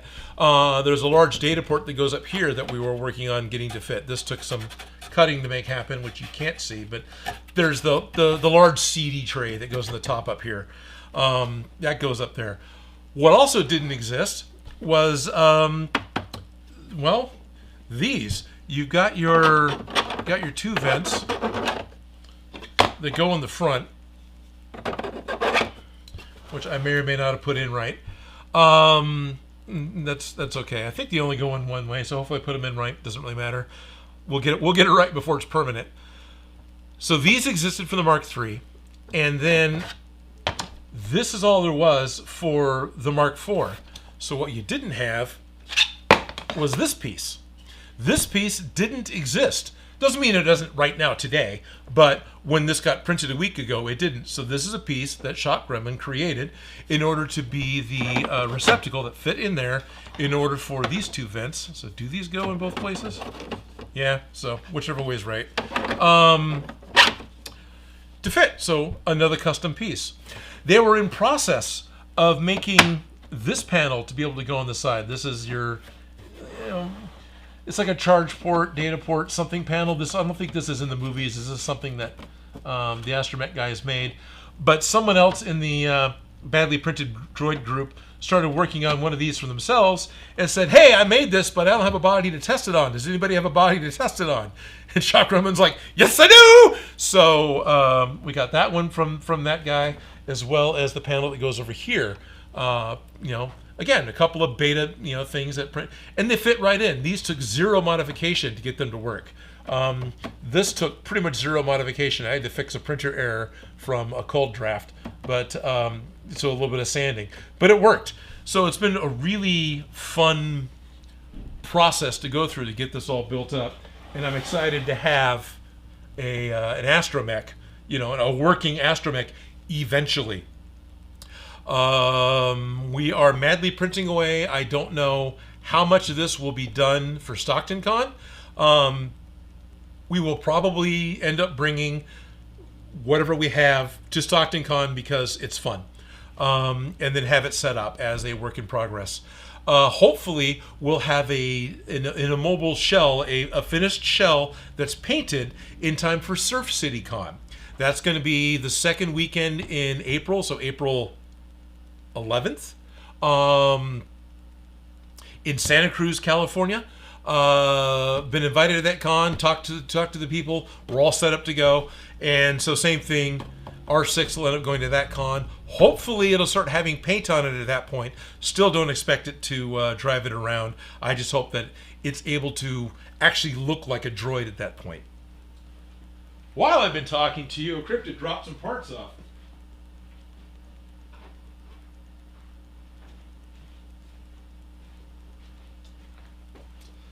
Because here's a piece that just came off the print bed. This looks to me like it is the center foot. And we have the center foot mechanism. Okay, let me get the body out of the way so I can get some camera shots. I'm enjoying this droid process. So the main center foot that has to go in front of the droid, right? This is the one that lowers down and goes back inside of R2. And then you got the housing that goes over it that actually makes it look like an R2 foot. What's really fun about this to me is that, sorry, it's blowing out. This actually has suspension. These are rubber bumpers. This was a hemispherical rubber bumper that was not cheap. These are sold to go like behind furniture. It provides a little bit of cushion, so you get a little bit of shock cushion from this front wheel to help when rolling on stuff. And then of course it has Omni wheels on the underside of it. So an Omni wheel is something that, you know, specifically wants to roll in a linear direction, but then each of these purple beads are also on a small it's on a bearing and a small piece of stainless steel rod, sorry. Ran out of purple TPU, so started printing out in blue TPU. So I got some bicolor ones as well as solid purple.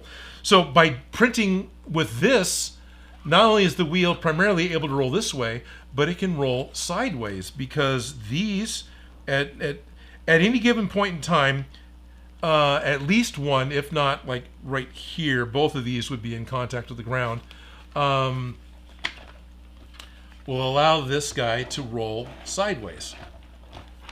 Go back to the other shot.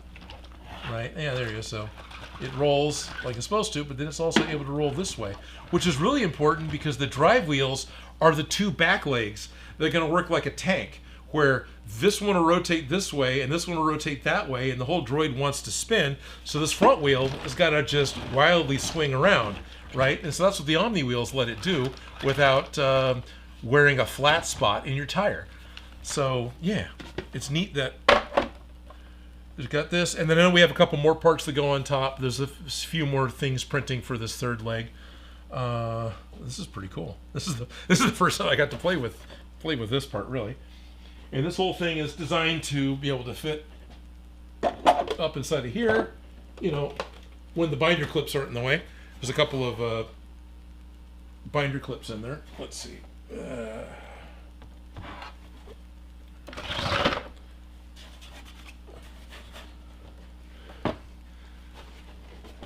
Go. So we got these binder clips. So if I squeeze and take the handles off, the binder clips will still hold the skirt on. The skirt will end up being screwed on. I'm going to put a couple of holders on the inside of the skirt in here that'll capture a square nut, and we'll drill a hole here so we can just put a screw through it and actually bolt the skirt to the body so nothing is glued still. But let's see if we do that. And this thing sits here like this. And then let me pop the back off so I can see. Not drop the whole thing.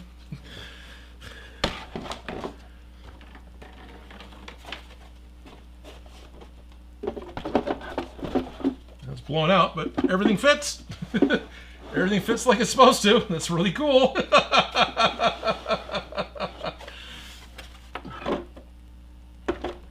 That is a snug fit. That works the way it's supposed to. Deploy mouse droid. Mouse droid deployed. So yeah, very cool. Very, very, very cool.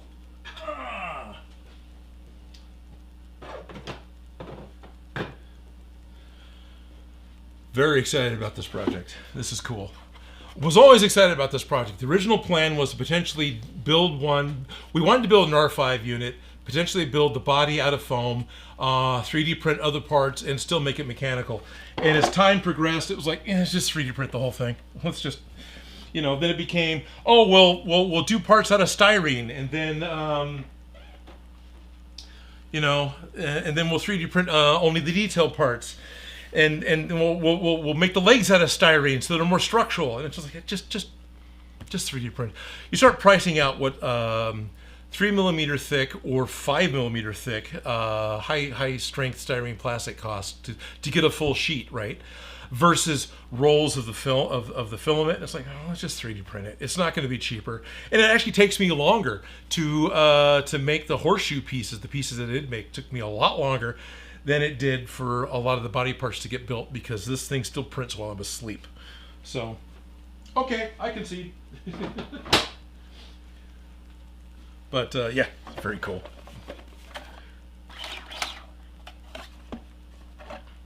Oh, okay, that's how that attaches. Oh, this literally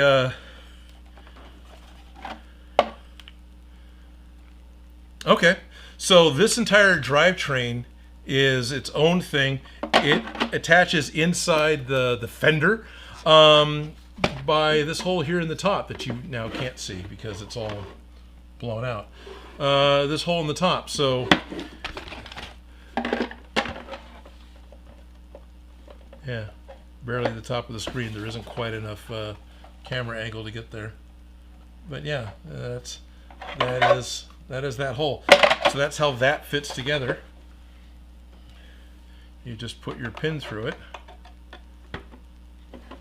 Oh, it only goes from one side. Look at that. Oh, I didn't realize this. It only goes in one side. So you just put your pin through it, and that keeps everything together. Oh, that's cool. Okay, again, I really like how badly he's got stuff designed. I love how everything fits together. That's cool. Okay. Got the droid head. So I reprinted or recut all of Felicia's head pieces. We've been working our butt off building a full-size droid because it's fun. Been making clue pieces because I got a paid gig to do so. And been making bandsaw jigs for being able to utilize parts for the clue pieces, but ultimately could be used for other things. And so that's what I've been doing in the past couple weeks. How about you guys? John Valensic 7552 said, quick question, do you still have the Rick and Morty portal gun you made for DIY Prop Shop? I do not. That was there's been a few props that I've let go of over time at cons or online or other things, and that's one of the ones that somebody came along and offered me a price I couldn't say no to. So if you want to buy one of my props, give me a price I can't say no to. Optic Love is here with Hearts and Ghosts and Infinity. Shock Roman says, oh, the back panel is the Mark IV Simple Body, so I got that wrong. That wasn't 3. Dan Does Junk has a really good logistical question coming from somebody who's helped me load stuff and take stuff to cons, which is, what's the plan on loading this big damn thing and taking it to a con? I mean, it's a trash can with legs. It's big. It's going to weigh 60 pounds. What's your plan, Odin? Biggest problem I have is I have an open pickup truck, right? That's what I load everything in for my cons when I go. So the only way to transport this droid safely in that environment is to fully put it inside of a transport case. So I'm going to end up building an Ark of the Covenant style case that's going to be fairly thin, that can just completely fit over the droid, that can be loaded into my truck kind of first-ish, right? It'll go in probably on top of the grid wall or next to it. So she is protected from crap flying around in the back of the truck and bugs and wind and rain because it's inside of this case. And then in addition to that, I've actually got some wheels that Area 51 recently gave us that I want to. They're down there. They're surplus wheels from where REF works. I want to make the bottom of the box be a cart. So R6 in the 3-legged mode, probably, it might have to be 2-legged, can sit onto a wooden platform that has basically cup holders to hold the feet, and then a couple of eye bolts to run a ratchet strap. It'd be one of those friction ones you just pull instead of the ratchet where you can do this, because that will actually break it. But if all you can do is tug on it and it's got that friction lock, that's good enough, but it won't be able to be so strong that it'll break the shoulders. And you can put like backpack strap padding on it so it doesn't hurt the paint. Anyway, so you can lock the droid onto the sled that has a pair of big wheels in the back and a pair of crazy spinny wheels in the front that becomes a cart that you can push around. I've seen one other droid do this in person with all the Steve's droids. Most of them, they just literally push the droids on their wheels because the droids have wheels. But the one guy that did this, that made sense to me because you're now not adding all that parking lot distance to the wheels you printed to fit inside of your droid. You're not adding extra wear on the gears, on your TPU tires, on your depowered motors that could very well still be turning inside of the droid because they don't have a clutch. So at least I don't think they do. So yeah, I like the idea of putting the droid onto a custom-made cart that can then roll around, get wet, bounce around, and it's safe inside. So that's kind of the plan. It still ends up being, a 3 foot tall by 2 foot by 2 foot, more or less. It might be more like 29 inches. It needs to be small enough it can go through a door. But anyway, it needs to be a box that the droid fits in, that can wheel around in order to get into different spaces. And we might have to do multiple runs. We've already talked to somebody we know that lives in downtown Sacramento that has offered that. Well, if we're going and we've got like a really big con like Sac Anime, which happens in downtown Sacramento, and my truck is super overloaded for that already, maybe we have to make a special trip to drop the R6 unit off at their place before the con, and then it can go there after the con, so then we can make an additional trip to be able to get the R6 unit home safely from that one really big overloaded con. And honestly, we do that, we'll probably drop a few other things off too, like Mechagodzilla. But if that works out, great. Whenever we go anywhere further away than downtown Sacramento, we don't take the big full cosplay repair booth, which frees up space in the truck and would make it possible to be able to put that crate into the back of the truck. This, of course, means that I have to get the crate built for Surf City Con, because we're going to have to take the R6 unit from Sacramento, California to Santa Cruz, California, and that's a few hundred miles, so we need to, it's 100 and something miles. Yeah, it's not 200, it's less than 200. So it needs to be something protected to be able to do that, to keep the droid safe and get it to get there. The key then is not to sleep, obviously. Robert Thomas made it to a live YouTube. Hello, Robert Thomas, 1275. Hello, Austin Lips. And now, time to make pizza. That sounds great, Ed Vixen. Yeah. Portal gun, good, I got there. Yes. Terry Reith, 8064. Never underestimate the packing power of a Ford Ranger, the hauling capacity of a Ford Ranger. There's only been a couple of cons where, with everything loaded in the back of my Ford Ranger and everything loaded into the basket that goes into the trailer hitch, thank you very much, Treg, for long-term loaning that to me, that I've ever gone higher than or significantly higher anyway, than the cab. I've still kind of kept it all down low. So I still have the ability to go up a little bit, which is what this thing's going to do. And we might end up doing is, gosh, and live droid or something stupid on the side, because we may as well decorate this box that's going to take up a ton of frickin' room wherever it ends up living. The other complicated thing is, okay, so we have this box. Here's something that's been a thought process. We've got a sled that's got wheels. We've got the droid that's attached to the sled so it can move, right, and it's safe inside of the box. The box, either as a trash can, has to go over the entirety of the droid with some fabric wrapped foam on the inside to get it to snug in, right? Like I want the head to fit where the head's supposed to be, so the head doesn't do this in transport, right? It needs to be safe. Do we do that?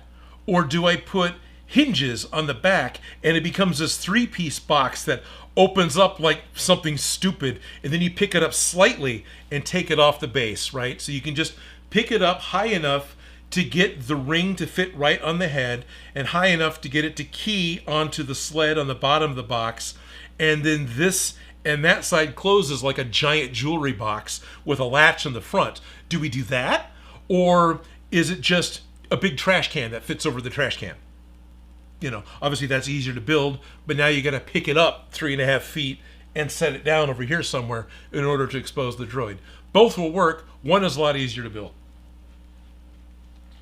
As I talk through it, I'm pretty sure I know what Shopper is going to tell me they're going to want. And we're going to have it actuate open with remote control, and it'll set off a CO2 system, so it'll and smoke will come out and it'll be lit up inside, and we'll put a bit in the mouth of R6, kind of like Darth Maul had when he was in that Sith container from the last season of Clone Wars. We'll put a slit in the front so R6 can see out the front of it, and have lights, and R6 needs to ride up behind the truck cab just like an X-Wing. 100% Museum Dave, that's where it's going to go. May not be centered, but yeah, that's where it's going to go. Yeah, that's awesome.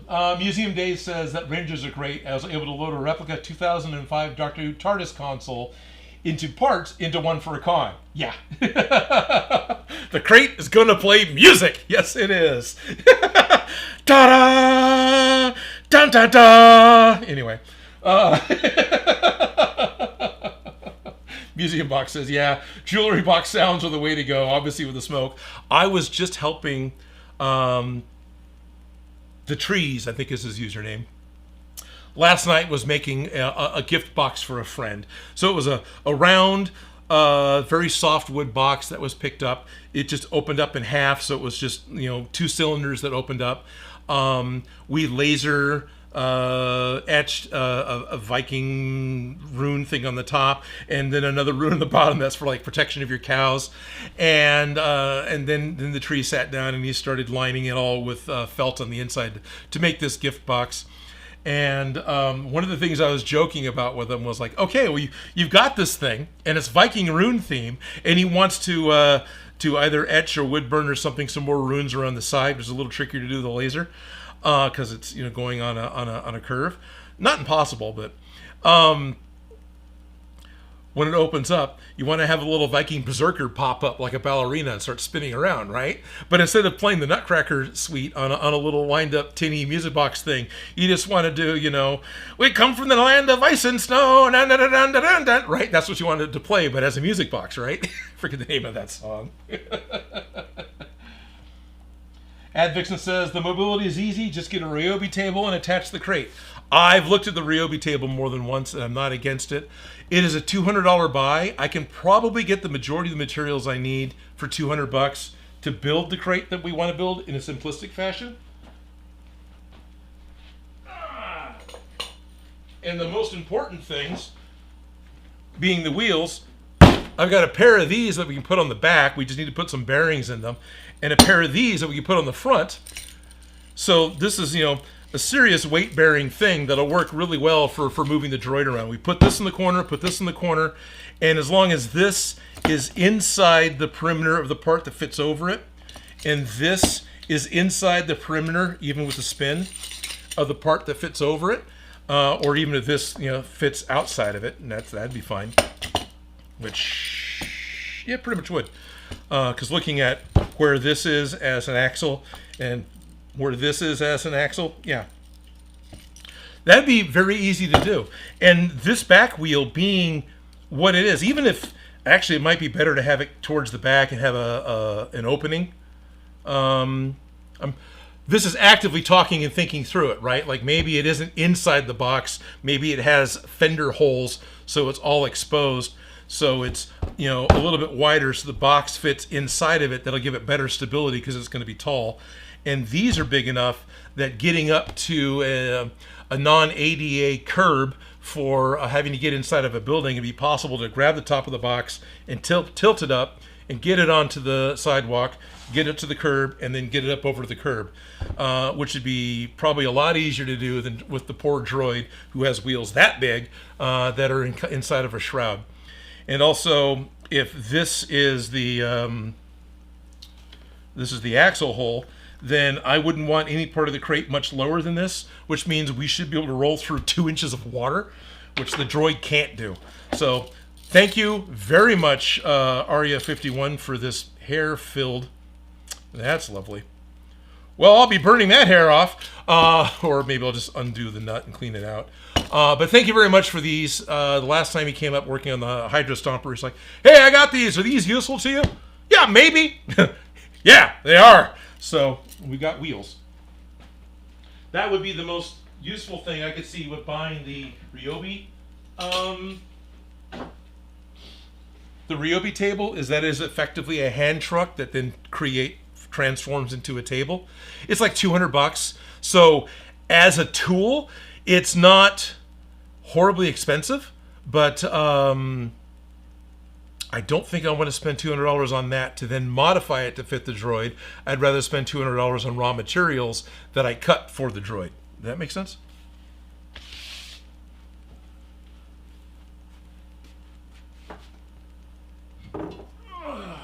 I sure hope you guys don't mind the catch-up stream instead of actually getting to work on anything. It's 1 o'clock, Odin. You better get going on something or something isn't going to happen. The Immigrant Song. Yeah, that's it, Museum Dave. Thank you. I was calling it Kashmir the other night. I knew that was wrong. Yeah, it's the Immigrant Song. I need a music box version of the Immigrant Song.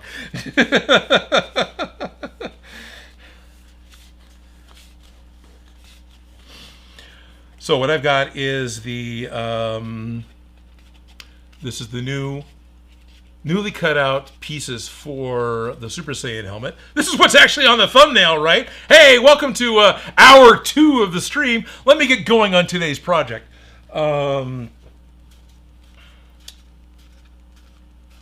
This time around, I've got it cut out from 5mm foam. Still using black foam because it lasers really well and really easily. The light gray film from HD foam still lasers just fine, but this black foam laser is a little bit better because it's better absorption, right, for the laser, better resistance. It just cuts with the laser so much easier, so much more cleanly. It just takes a little more power and a little more scorching with the lighter color foams, especially white. White, you can set white on fire. So let's get this built and see if the helmet from last stream fits inside of this helmet, and that'll get us an idea if this is going to work as a base for making a pink Power Ranger helmet, or if this is going to work as a skull cap to then build the pink Power Ranger helmet on top of, and I need to print another one of these at 125% or something like that. We'll figure it out. Cybertronic Spree did a cool cover of the Immigrant Song. Oh, neat. I'll have to look that up. Patrick has to go. See you next stream, Odin. Great. Cool. Thank you for coming by, Patrick. Hope you had fun with me rambling. You know, show and tell. Hi, Odin. Just joined. How's it going? Ganga Boy. Hey, how's it going? Pretty good. Just, is that May 3rd, 1955? Gamma Boy? Anyway, doing pretty good. Or it could be, I guess, March 5th, 1955, too. Let me show off my American upbringing by assuming dates are month first, because the rest of the world, they're not.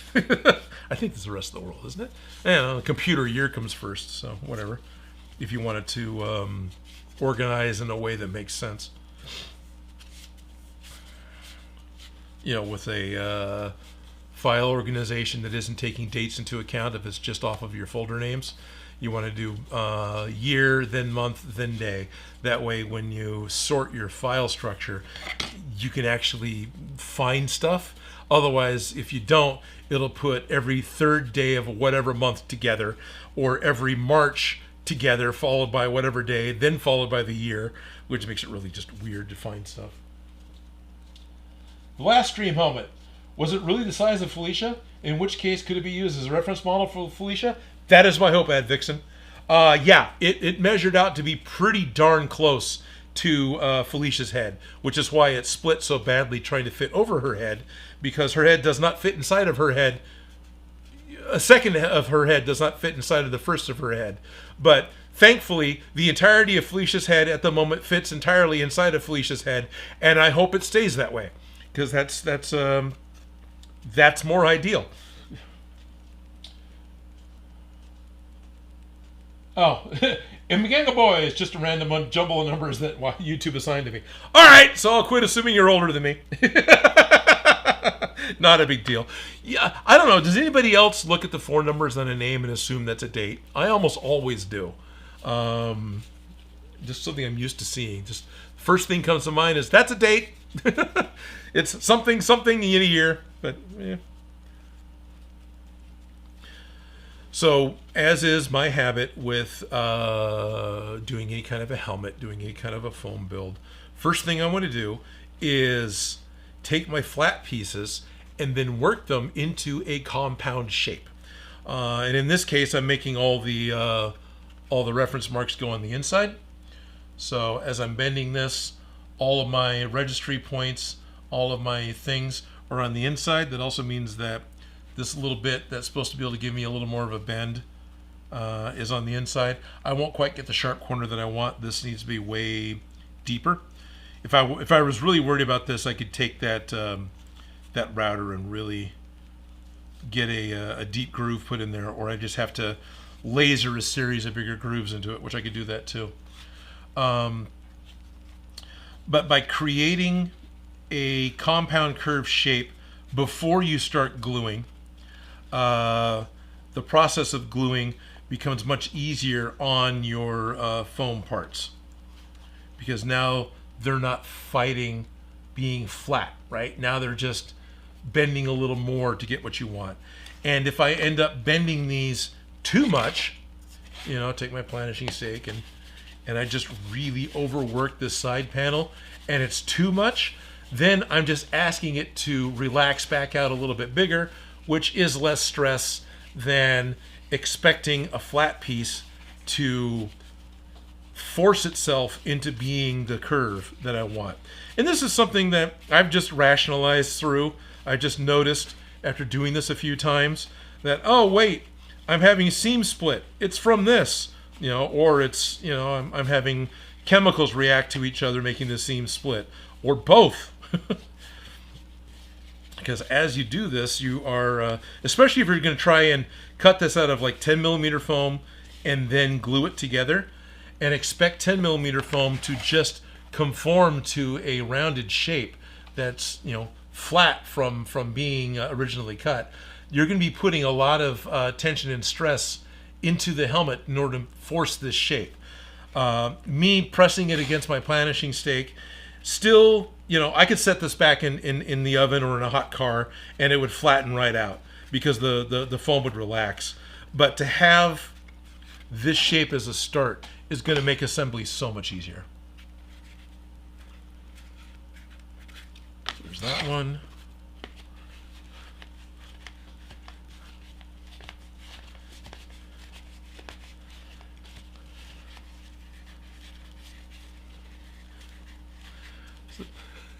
Remembering the R6 body.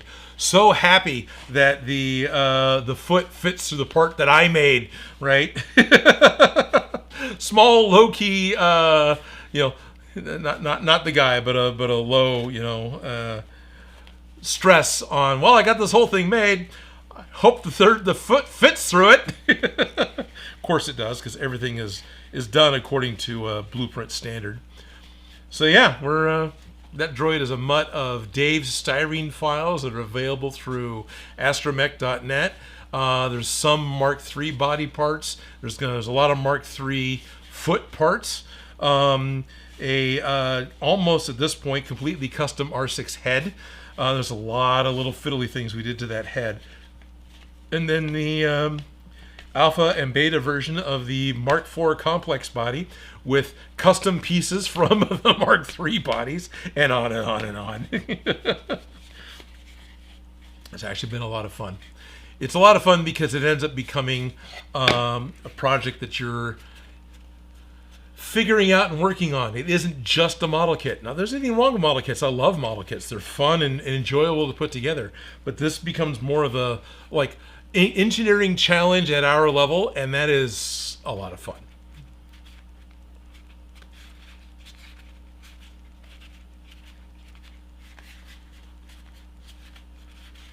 Okay, couple more to do.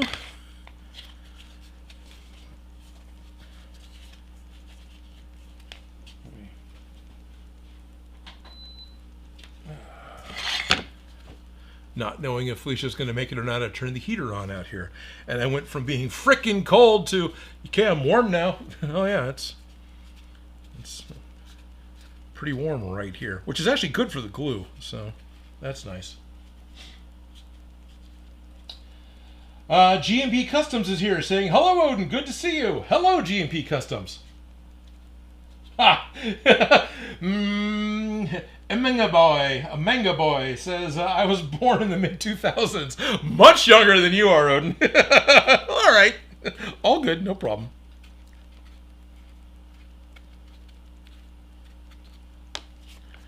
This is the back of the head. That's way more curved than it needs to be, but...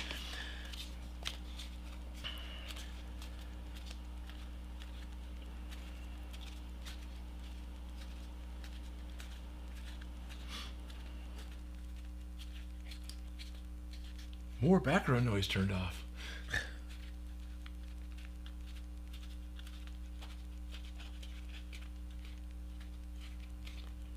Now this is still going to be a faceless helmet, right? Once this whole thing is glued together, there isn't going to be eye holes. There isn't going to be a mouth hole. None of that's going to be here because the idea behind this pattern that the Next Decade put together was to be the blank basic helmet to then be able to use to make all the other Sentai heroes or characters that are on the shows. You know, so wanted to make a generic form that could be any of those things.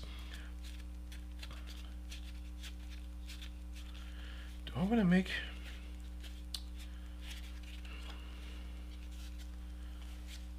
Okay, so what I'm going to do as a test, because I need to... I want to make...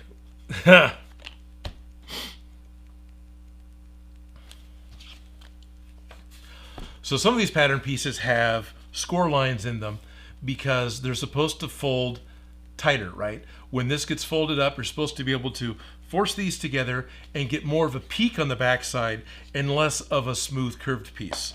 But as it is, these guys are all too, this line that I've etched with the laser, so this is a me thing, is still too small of a line to get what I want. So I'm thinking about doing is breaking the back like a book, right? You're folding it over too far. And now I can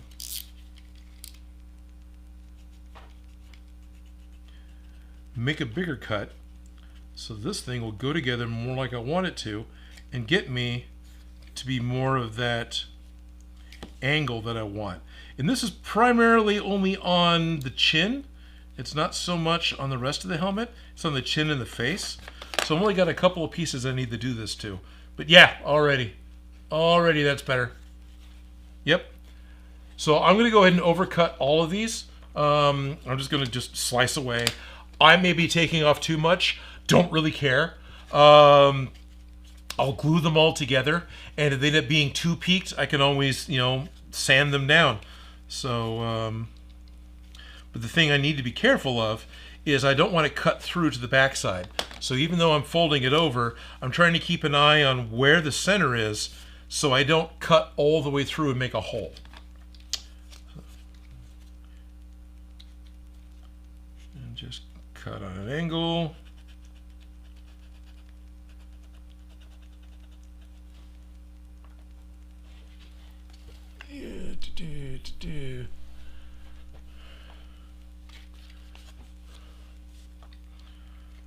Take this, I'm going to cut it on an angle. So from the top, I can see that I've got my, see the dark crease, that's the original thing, right? So I'm still a millimeter or so away from my original bend. Because what I want to do is get a piece that I can then fold and I can get an angle on. Now a right angle is probably too tight, so I'll just cut both of these to match because that's probably too much. So on the right side jaw, which will probably end up being the left side jaw, I'll just overstress the foam all the way open, tearing it open. You can see where the foam is torn open.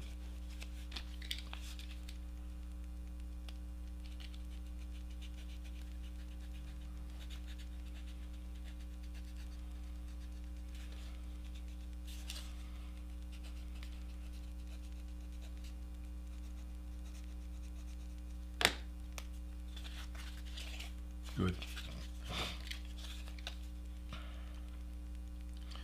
And then I'll still try to cut these at about a 45, which I know is about where I'm holding the knife. Am I on camera? Good.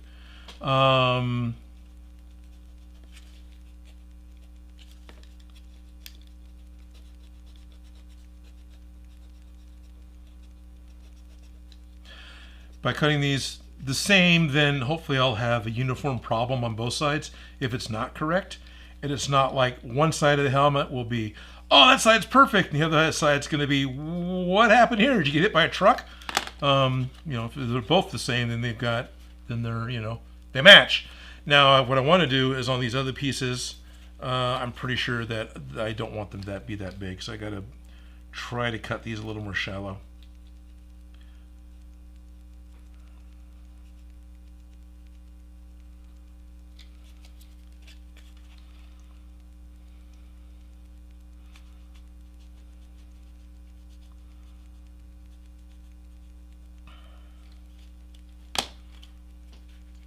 Still pretty close to what it wants to be. Oh, and that one tore a little. That's okay, it'll get glued.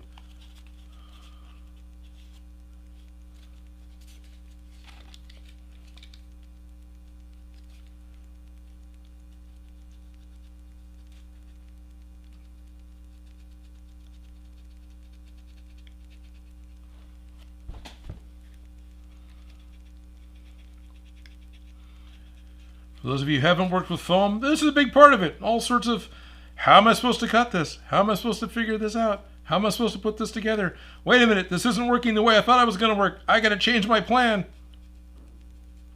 Now, for all I know, the Next Decade specifically talked about how to deal with this in his video for how to put together this helmet. I'll be honest with you, I didn't watch the video all the way through. I skipped through it.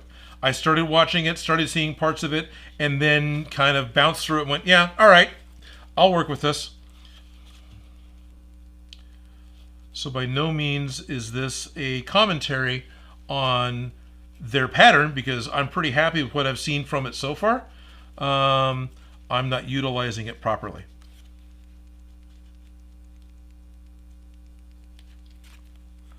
And honestly, I haven't watched the video again since I first skipped through it 2 weeks ago. So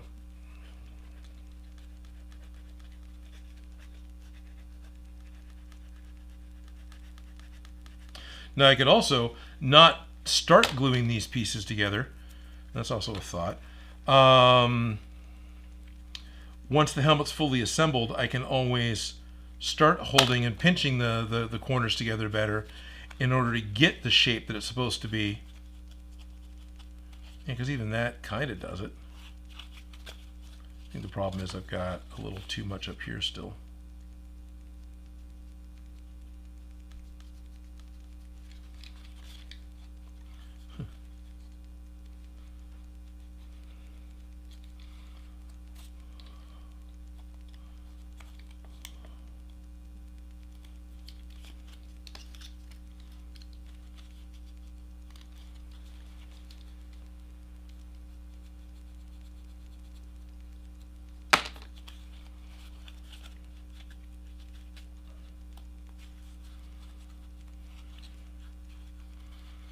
Yeah, okay. Yeah, see? So I can, even if I just glue it, probably totally off camera, sorry guys. Even if I just glue it down here, I'm getting facets in that are way more what I think I want than I would if I just bending the foam and getting a continuous curve. So let me get off the close-up, and I need to do that to this piece as well, and then I've got a couple to do on the side of the head. Bend this over. Could you open up a little bit?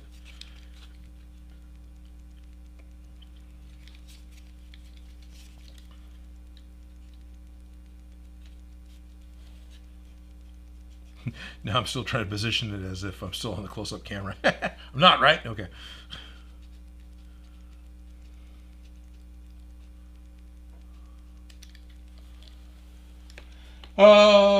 Is that blood stains on your knife? I don't think so. I don't think so. The knife has got glue and crap all over it, but I don't think there's any blood on here.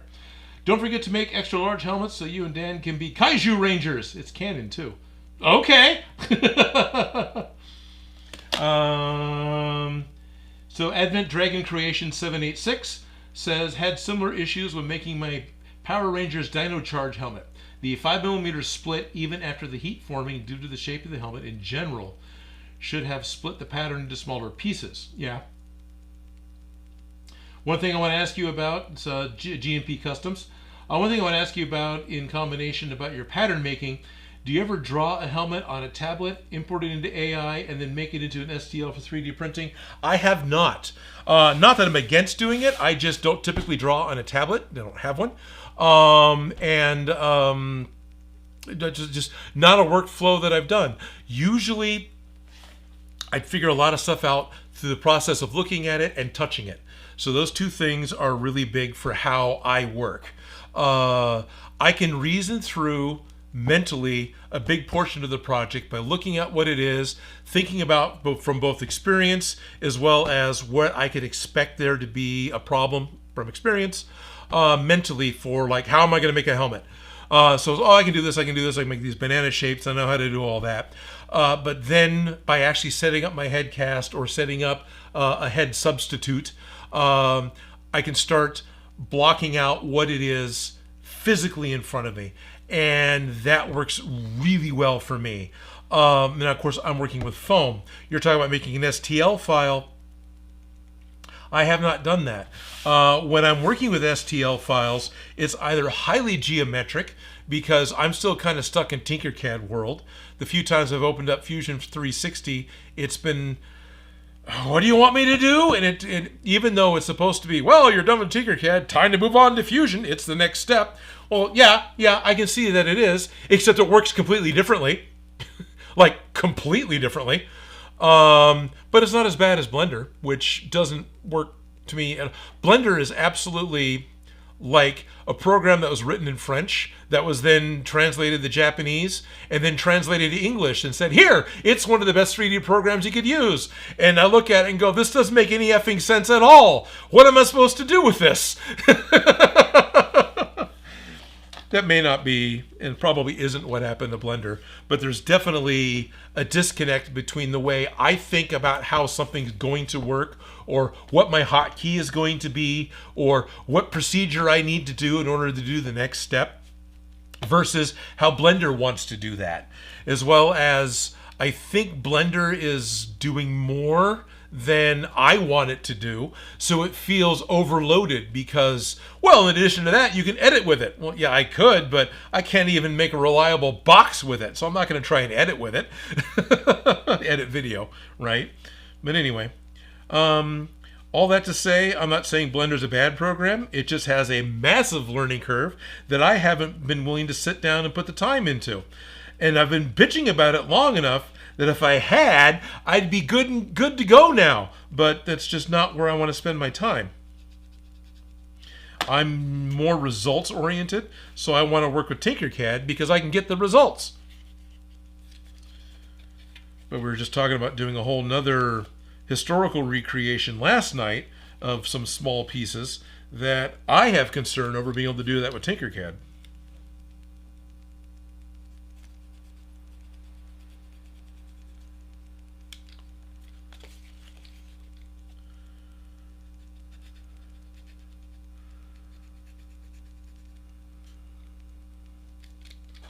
There we go. Okay, so all those. Oh no, I gotta do this place too. Gotta cut down the side that I'm gonna glue. I am looking forward to getting something to drink. I forgot to bring water in this time, and I am 2.5 hours in of talking, and my mouth is full of paste.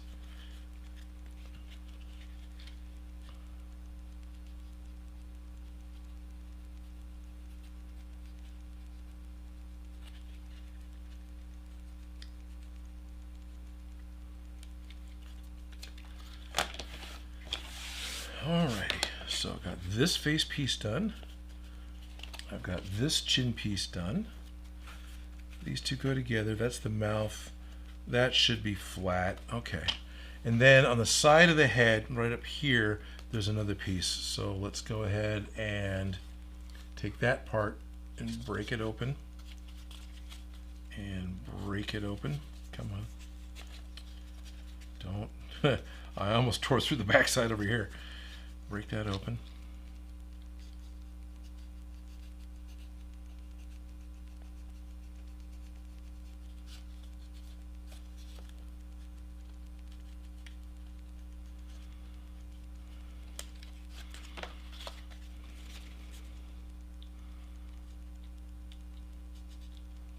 But Odin, lasers. Didn't you want the lasers to do this for you?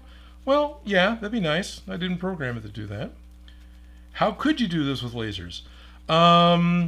Multiple passes. So it would end up, in order to make this shape, which is now a V hook, or kind of a V type of shape. If I was to make this as a way for the laser to be able to cut, which it can't do angle. Wow, I can't figure that angle out at all.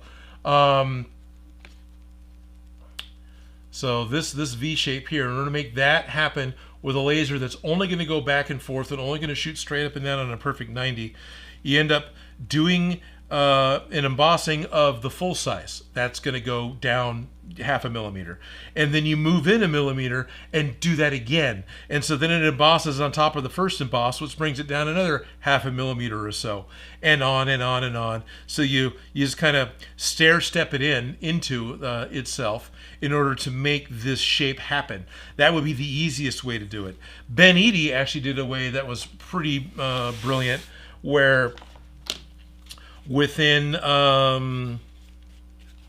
Tinkercad, or whichever program he was using, he set up his the line on the pattern to be a gradient that was a certain amount of thickness versus what the foam is he's cutting. So with a gradient, you then bring that into the laser, and it looks at it as an image, and it's going to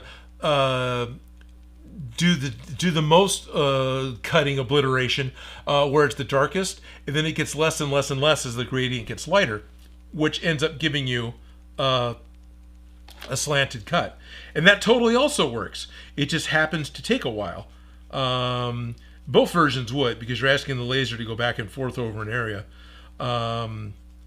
It just takes a little while because it has to go back and forth over that same area 6 or 7 times in order to get the depth that you want.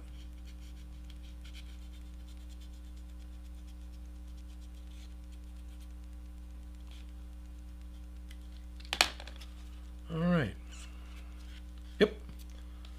Again, that is a much tighter shape than I want, but when it's done, it has a weak point in the foam, so I'm going to get more of a crease in that spot instead of the gentle curve I'm going to get on the rest of the part. And that is what I'm really after. It's time to glue. Just like 2 weeks ago, you're down to the last little bit of the show. Let's break out the glue and get going.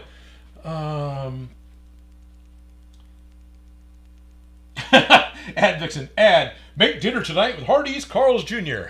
Very tempting. Ralph Morrick says, I was learning Blender some time ago and doing the donut tutorial by the Blender Guru. It's free on YouTube. I've started that more than once. I've only ever started it more than once. I think watching, there was a talk, a Blender talk that Alan did, Alan being the human version of Captain Disillusion. So it's on the Captain Disillusion channel. He went to a Blender talk and brought this thing up and started talking through how to use Blender. And he went about it in a snarky way and made fun of the hotkeys because, you know, you're going to hit S to save. No. S sets your selection point. Isn't that obvious? And on and on and on. And I actually learned more from Alan's talk because he hit some of the problems I kept running into and did it in a snarky way, even at this point I've forgotten what they were, than I ever did from any of the tutorials. Oh, cool. Somebody's doing a Bumblebee helmet. Currently designing my cosplay in Blender, and it's hell. Yeah. So I do Bumblebee helmet right now. Yeah. Currently cosplay in Blender. Yeah. If you can get AI to work for you, go for it. There's nothing. I do not have an issue with that. AI is a tool, and if you know how to use the tool, then go for it. That's fine. I'm not going to slight anybody for doing that. I haven't used it, partly because I don't think to. And also, with my day job, a lot of the AI stuff that's integrated into the Adobe software that I'm accustomed to using, which won't get me STLs, all that's disabled because they got policies against it. So I don't even have access to it in a format where it's paid for. All right, that's fine. I'm not bitter. Okay, now remember, kids, if you're going to use contact cement in an enclosed space like I am right now, you're going to want to have ventilation, or you're going to want to wear protection. And I don't have either one of them on. Why? Well, it's not because I don't care about my health. It's I'm trying to be a host on a video and or on a live stream. And so covering myself up with stuff like that makes it really kind of weird. I've got a helmet. It's right here, in fact. So all day yesterday, while I'm out here working on the wrenches for Clue,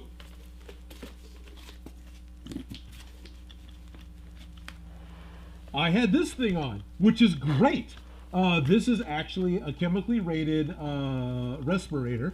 So this is really fantastic for working like in the vapor bath. You want to take your 3D print that's ASA or ABS and put it into a giant tub full of acetone.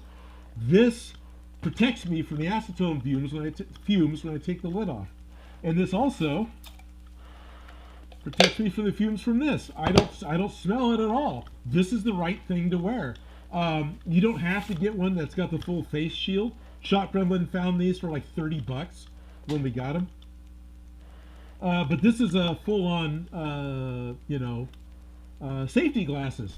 And so I sit out here and I end up sanding and I end up working with the contact cement for hours, and it's great. I mean, I'm wearing a freaking gas mask, but it's great because I'm not smelling it all. I'm not smelling it at all. I'm not subjecting myself to the fumes. And when I'm sanding, I'm not coughing up, EVA dust, not blowing black snot, because black foam, out of my nose. It's so much better. So anyway, can you guys understand me at all of all this, or do I just sound like, Darth Helmet from Hardware Wars?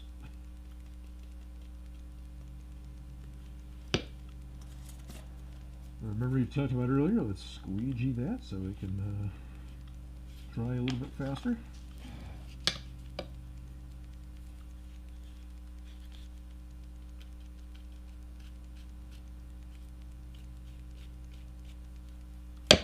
Drizzled on the table, I didn't want to do that.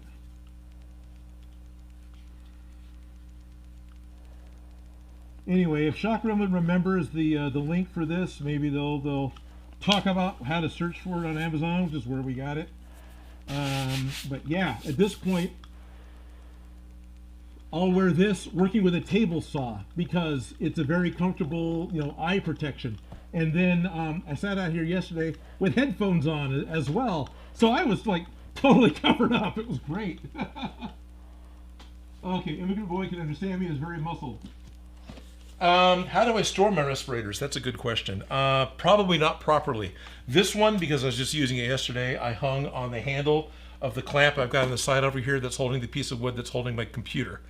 Doing that long term puts stress at the top of the head. It will crack and fail up here and lose its integrity, right? Which in an OSHA world would make this a wasted product.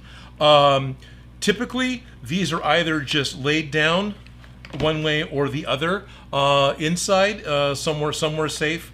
Ideally, this would be put into a bag or a box, so when I'm not wearing it, other dust that's in the shop isn't going to build up on top of it. Don't put it there because you're not going to put it back on again. But yeah, that's primarily it. There are a pair of these in the shop because there's one for me and there's one for Shop Gremlin. I need to put my name on that one. I mean, it was pretty obvious which one's which because mine's a larger size, I think. But it would be ideal to label the top of the mask or something so we know for sure which one's mine and which one's theirs. See. Can't hear you, but it reminds me a lot of Dark Helmet. That's what I thought was going to happen. Advent, not Advent. What is that? Yeah, Advent Dragon Creations. Cool. Advent was right. Totally makes me think of Dark Helmet. So back to Huff and Fumes. This is what I'm going to be doing all next weekend at Stockton Con. So all right.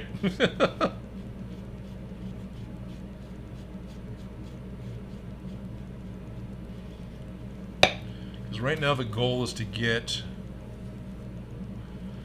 That was C, right? Yeah. Goal is to get this helmet put together.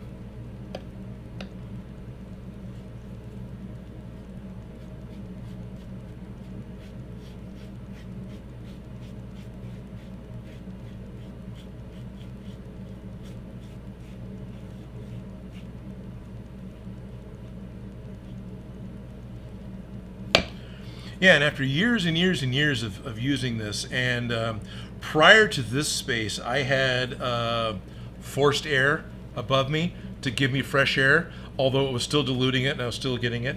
I noticed at this point that I seem to, this is making Shock Room feel real happy, I seem to react to the fumes a little faster. They feel stronger to me than they used to be, right? Like I'm more sensitive at this point to the fumes that are in it than I used to be. Because even back in the 90s when we were, we'd have the gallon, it was just open like a big thing of potpourri in the back of the comic book shop when we were making the Gwar suits. So I'm decades in on huffing these fumes. We would notice them, but it wasn't that big of a deal. So, yeah, I'm getting to where I'm going to need to wear the respirator consistently more often. But I only ever pull it off because I feel like I need to be a host on a camera. But when I'm doing, this is also something else that helped a lot with fumes. So that's just the glue pot. Yeah. Had a thought, lost it. Okay, so that's left top, that's right mid. That's left mid. So these two go together. Those two go together. These two go together. Dry. How are you doing? You're doing pretty good.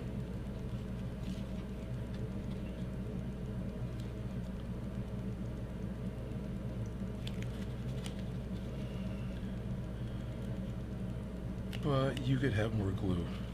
You're doing pretty good, but you're not sticking it all, or I forgot to put glue there, period. This is also a much smaller edge now that I've carved some of it away. Wow, come on, Brain. You can do it. You can do it, Brain. I don't know if I put glue on this side at all.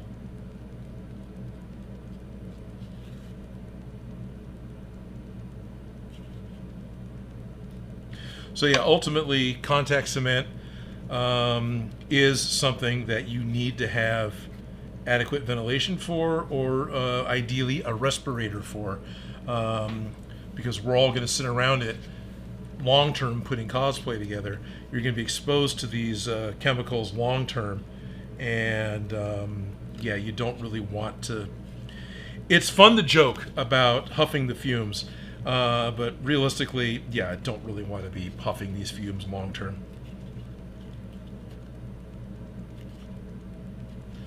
Even if a long term is, you know,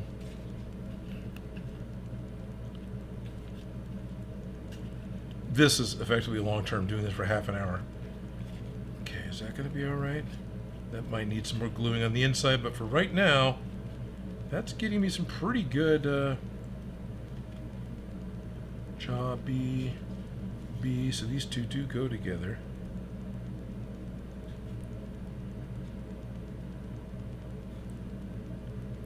Oh, right, it goes this way.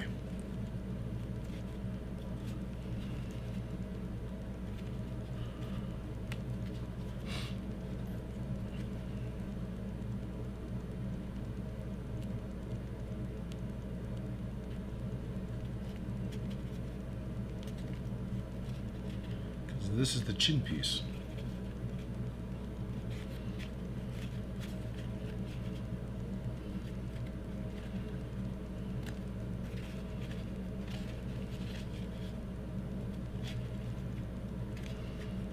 I know for sure this is not going to fit my head, and I'm not going to see Felicia again until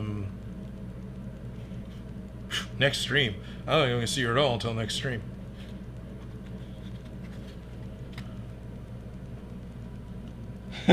Shady just had a contact high. Sorry, Shady. Or, you know, enjoy it, dude. You know, whichever. This is not. This needs this needs 2 coats. All right, fine. The fact that I could pop it apart that easy, I need a second coat.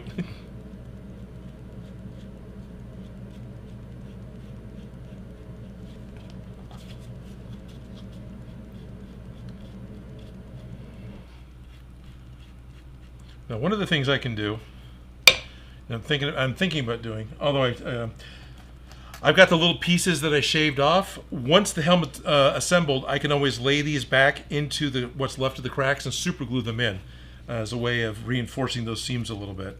And I might go through and do that. I won't necessarily do that on camera, but because at this point, I'm just racing to get this done before I run out of stream time.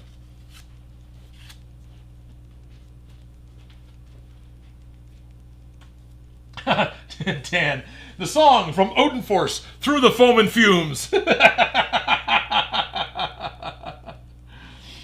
Nice. G&P Customs says they're going to start their own online business on Etsy. Any advice on how to make successful sales? I'm actually selling digital art I draw from a sketchbook. No idea. I'll be perfectly honest. How do you do successful sales? I sell like 3 things, and one of them sells because it's Doctor Who.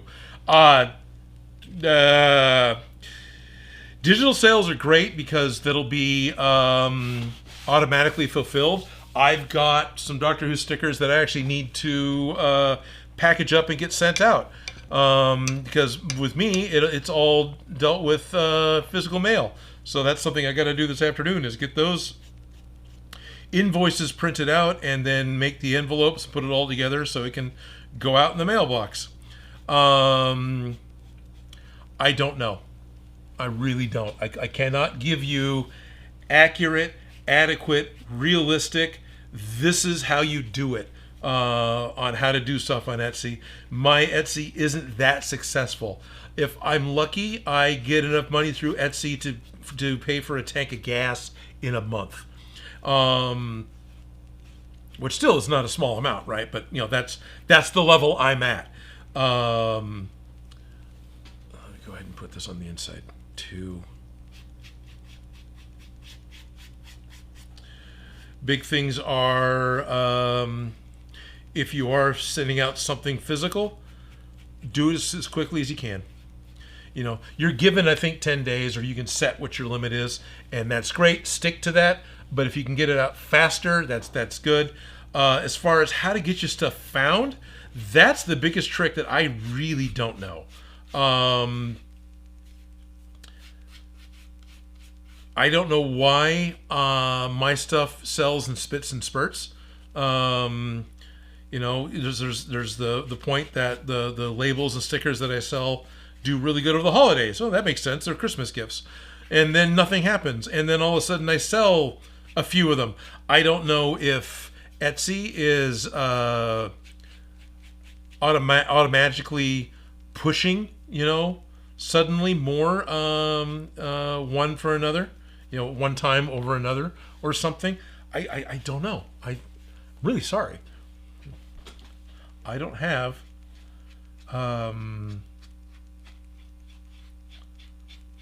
direct, honest advice on how to do it. I'm talking about putting 3D printed stuff up on there. And that becomes a thing, right? So the bandsaw stuff that I've got over here, do I sell those as a digital file? Well, I can. But guess what? As soon as I sell one, now the digital file is out in the world, right? And that person can then modify it slightly and sell it on their own. That's not really going to upset me that much.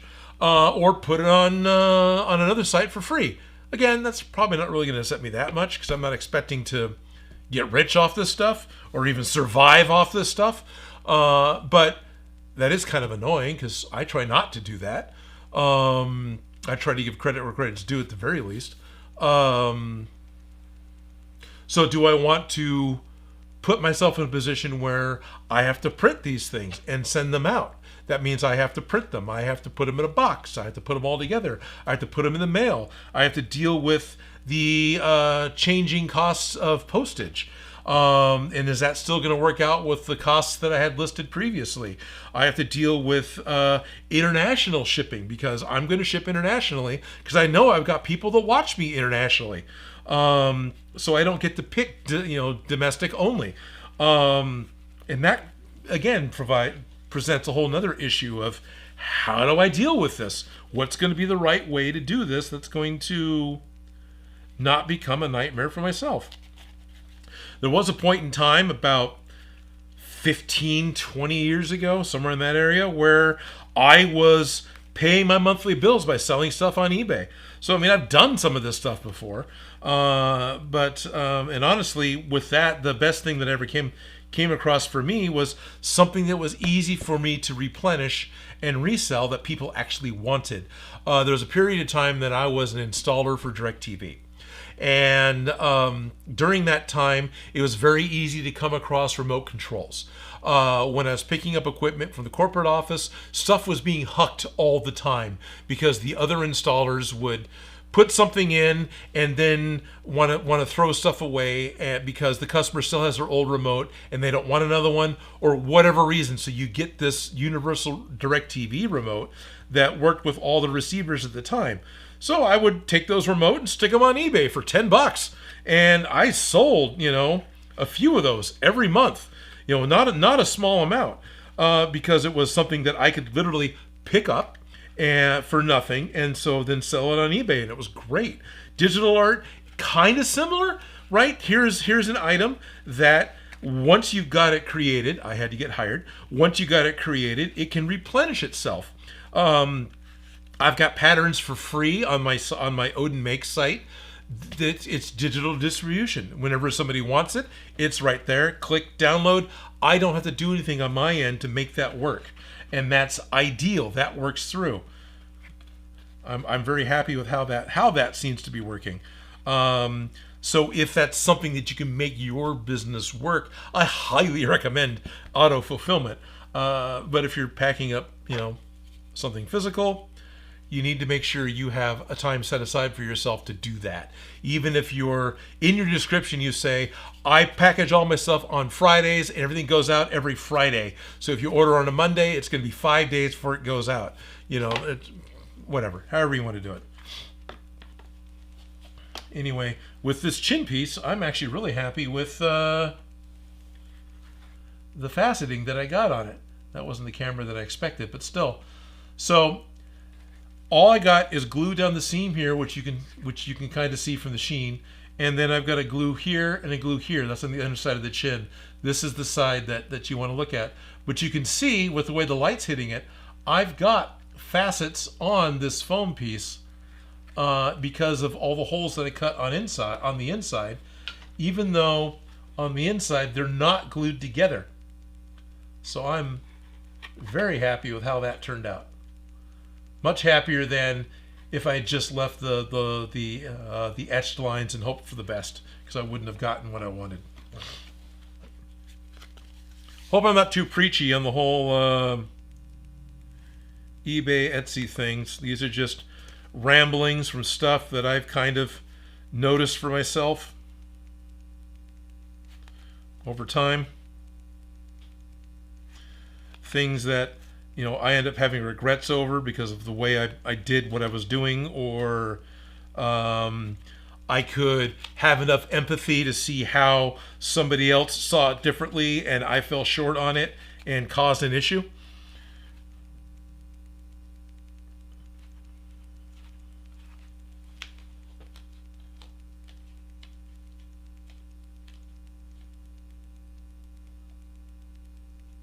Yeah, you got watching for Germany. Nice.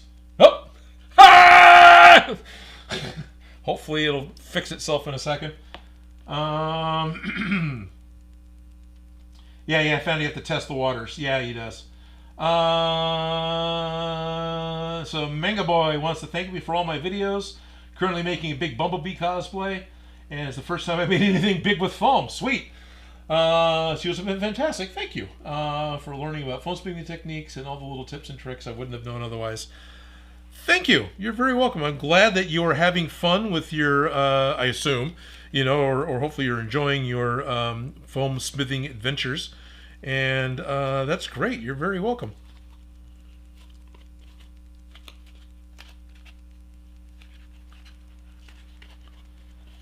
Yeah, there we go. Okay. Now, this is going to need to dry, so I got to start doing...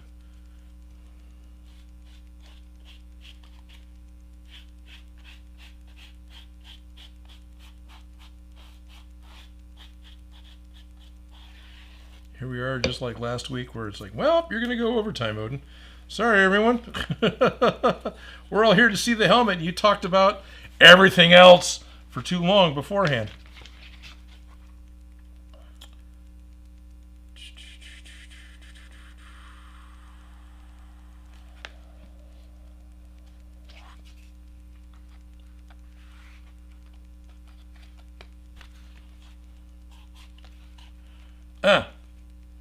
Got it. Mid. Ha! I put glue in the wrong seam. Okay.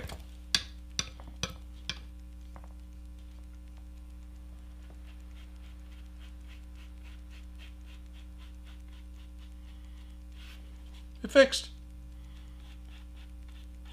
Breathe deep.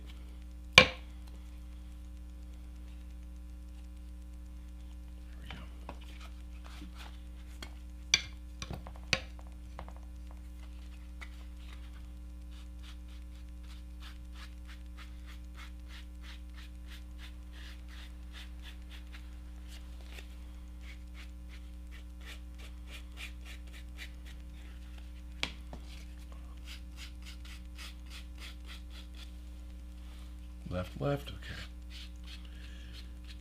What's funny is I've got left and right marked on all the pieces, but then I turned them inside out, right, to, I turned them inside out, right, to start gluing them together, which means that when it's done, the parts marked left will actually be on the right side of the helmet because they're stuck on the inside. Details. So let's start trying to get more seams done up and going faster.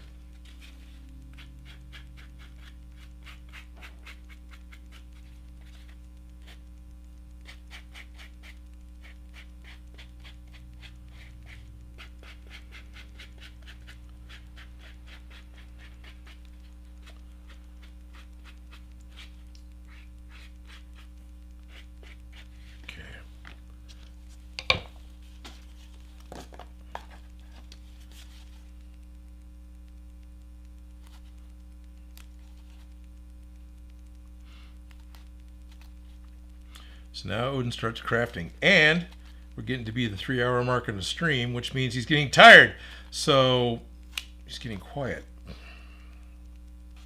You don't mind if I talk about Odin in the third person, do you? Maybe if I talk real soft, you won't know what I'm saying.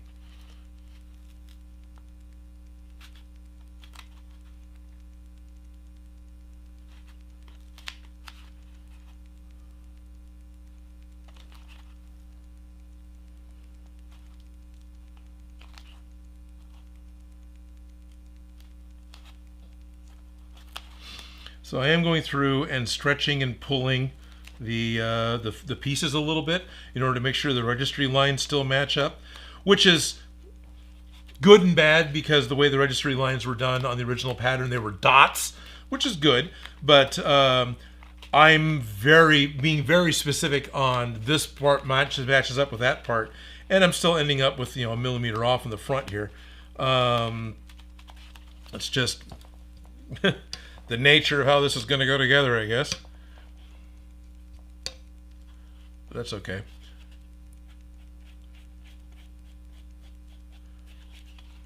This is only the second time I built one of these.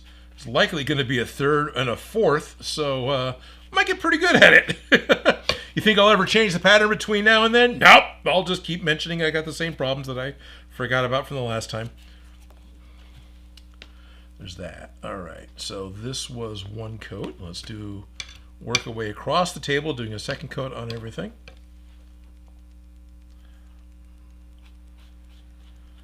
I did see movement.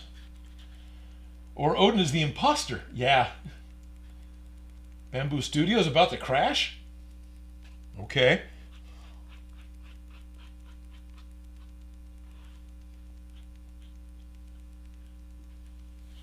I'm not planning on making any props from Resident Evil 2 Remake right now.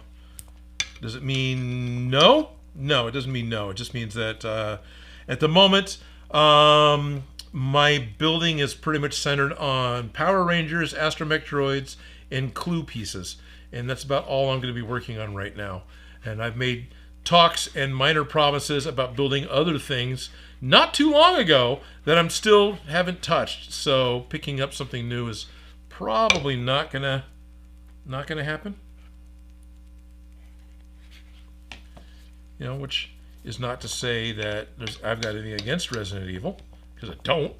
I haven't played the games much. Saw the movies, enjoyed some of them, didn't enjoy a lot of them. It's just not what I'm after at the moment. Squeegee.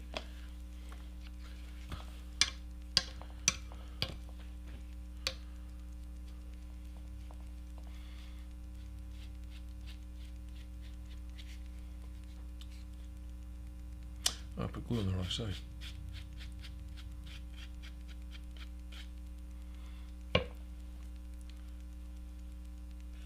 Squeegee. That's on the right side. Okay. Another good thing with the registration marks is that, get used to looking at them. Hopefully you guys know what a registration mark is. I'm just kind of talking about them. Reminds me of which side the glue goes on, right? If I actually pay attention.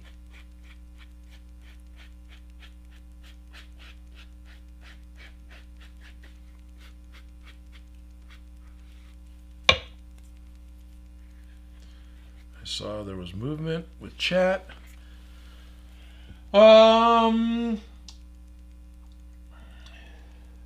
Easy build, Resident Evil mold. It's a whole thing. Thanks, Ad Vixen.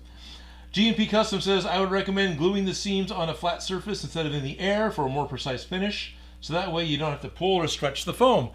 Yes, except I'm gluing together a organic shape, and so in order to pull and stretch the foam to get my registration marks to fit, I got to do that, and I've gotten used to working on it up in the air because I'm pretty good at this point at keeping the viewing side of the foam edges matched up. Not 100%, but I'm comfortable with my skill at doing that.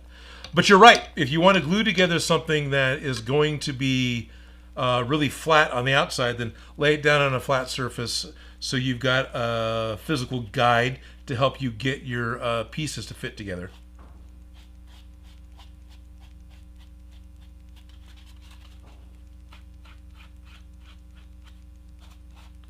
Let's just put glue on all these sides. Okay. Now we're back over here. How you doing? You're close. Let's put glue on this.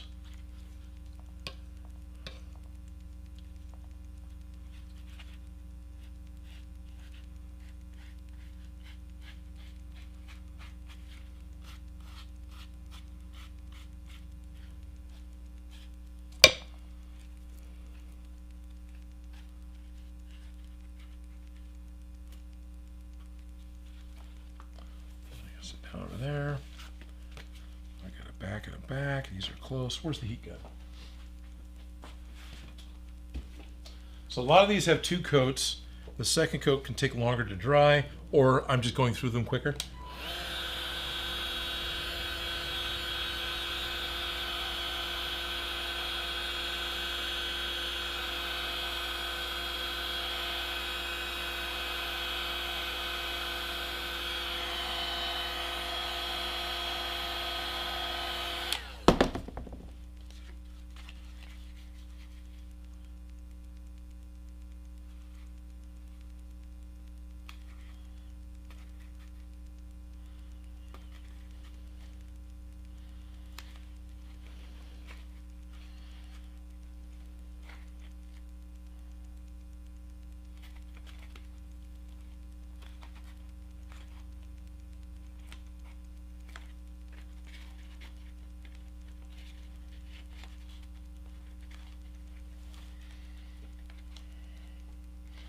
Shady, you still have a few edited videos that need to be edited. Yes, I do, Shady.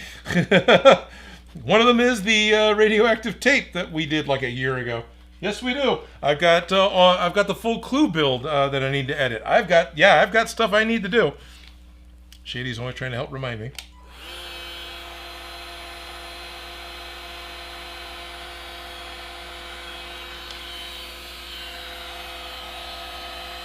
Now what's nice is I know Shady's trying to remind me, but it's not coming from aggravation or annoyance, right? It's just trying to be helpful. That's the way I take it anyway. If it is aggravation and annoyance, then let me know, Shady. I'm reading your messages wrong.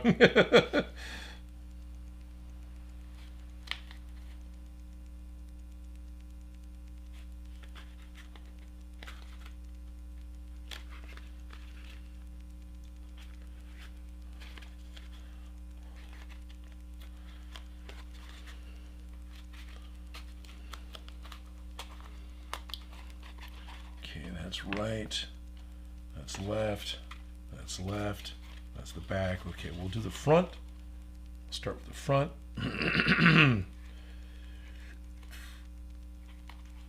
That feels like the more important side.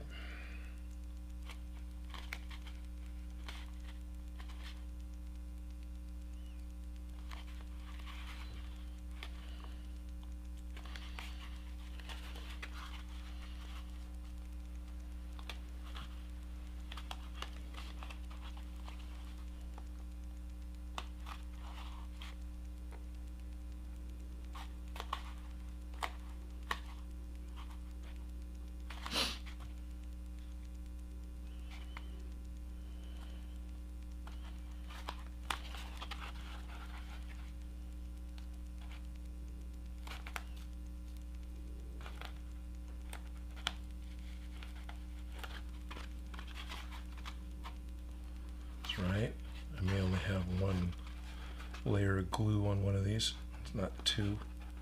Yeah, this isn't sticking very well at all. Oh, I got glue on this at all.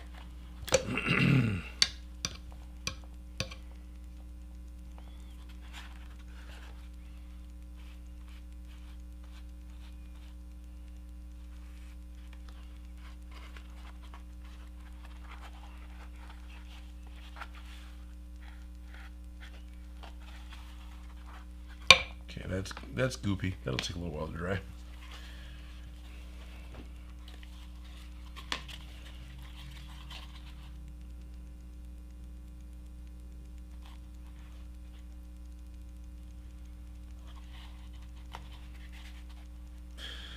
Quickly trying to double check to make sure that the glue is dry to where I want it to be dry, so I can expect it to stick together.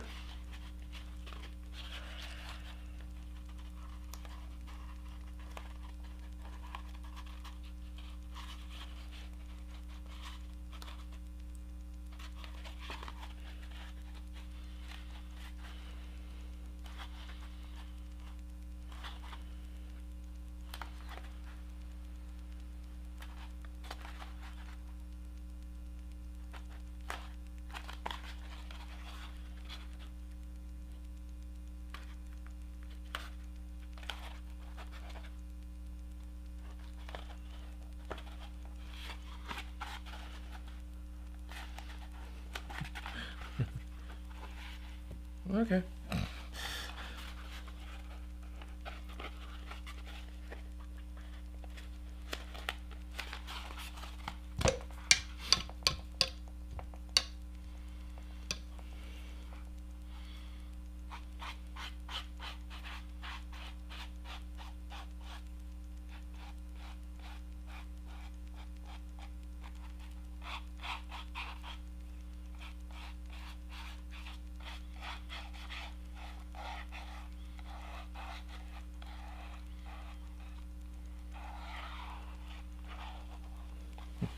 Everyone's just waiting to see if this is going to fit the head.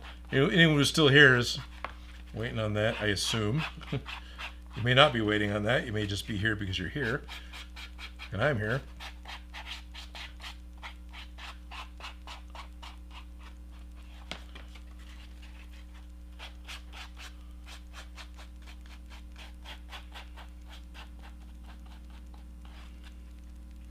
Okay. Did that set up at all?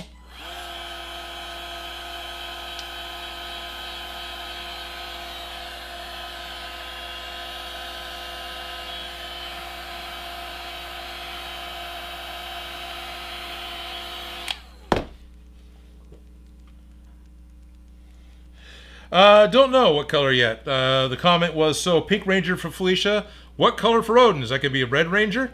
Don't know. Hadn't really thought that hard about it.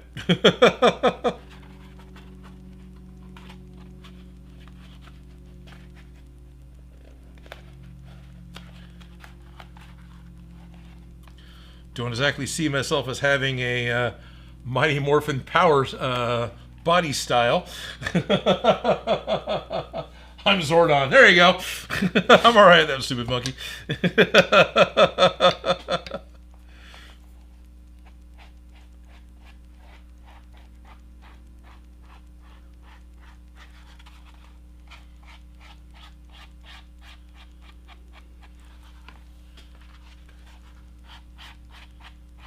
I think this is 2. This isn't 3, right? This is only my second coat.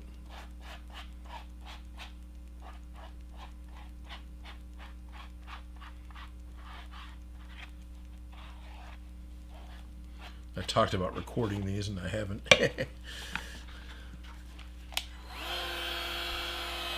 Shotgun agrees, a stupid monkey.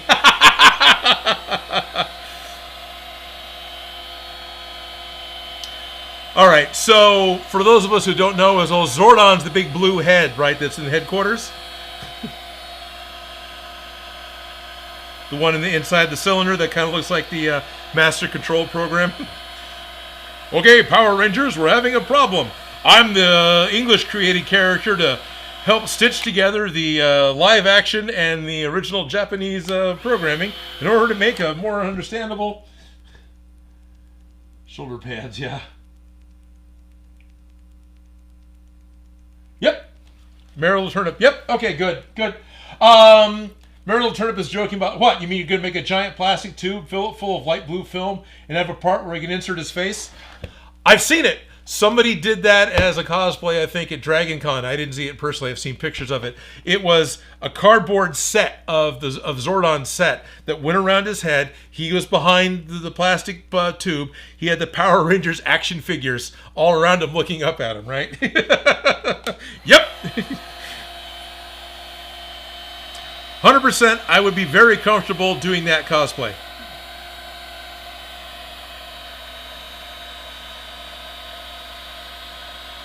Do I know the character? No, not at all. Do I know the show? Do I know how he speaks? No, not at all.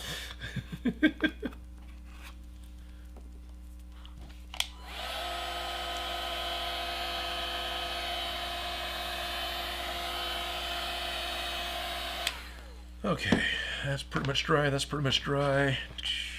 Glue the front together first. Oh, we got a seam splitting.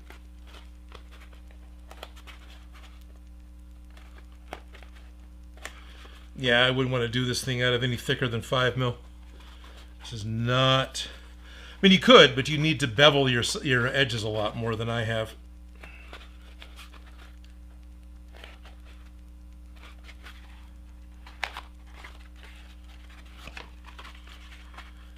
And there's a back corner back here where 3 pieces are coming together, and that's definitely going to be in need of filler. All right.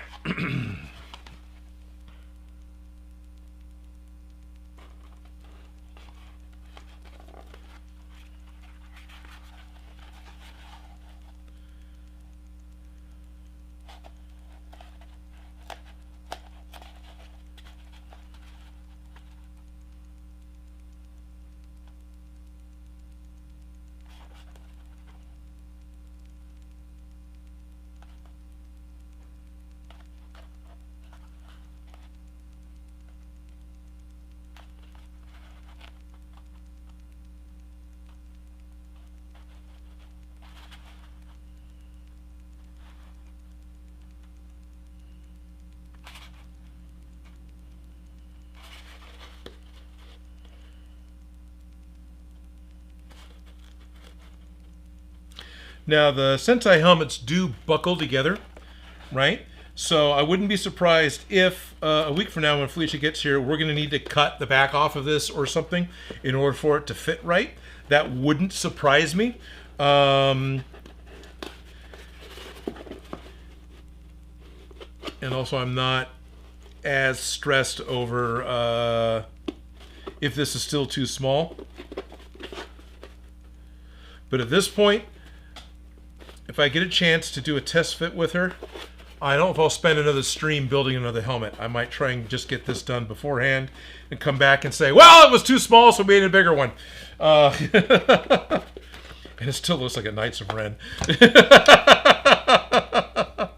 So this is absolutely a usable pattern for other stuff. This has got a really cool shape to it. I'm excited to have, thank you, The Next Decade. I'm excited to have another base pattern to be able to make stuff off of,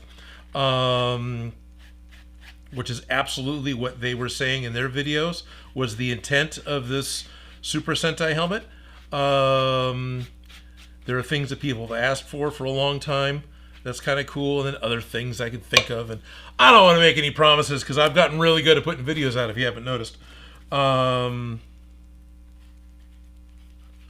yeah, this is cool. And what's great is having spent the time yesterday working on the clue props, it's nice to be able to remind myself with actually physically doing it. I still enjoy the process of building, right? I haven't lost that part of the desire and the fire for doing this. I've just fallen behind on getting videos out. Way behind.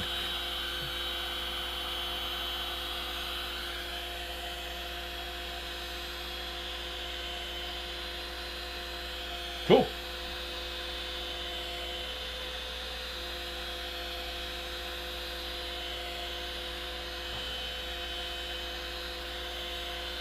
Okay. Advexen's telling me My Hero Academia made it canon to wear a Mechagodzilla head with nothing else.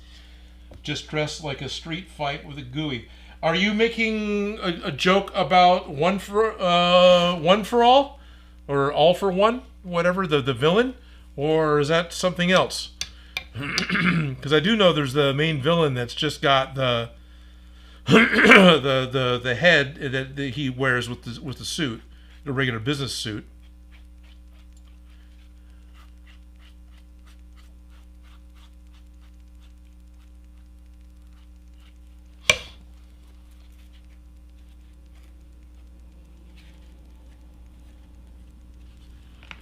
That piece.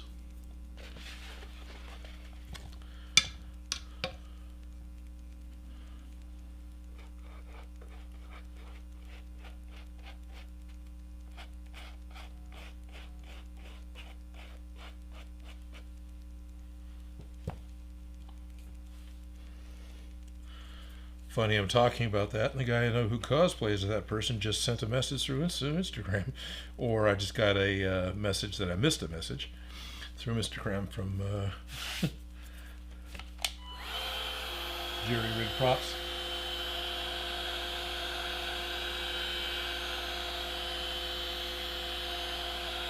Oh, sorry. Sorry, Marital Turnip.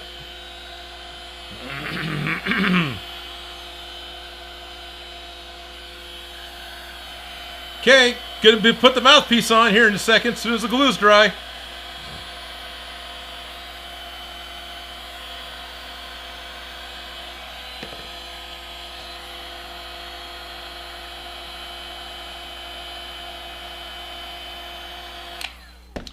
Now, if I had taken a little more notes, which I didn't, I could note on which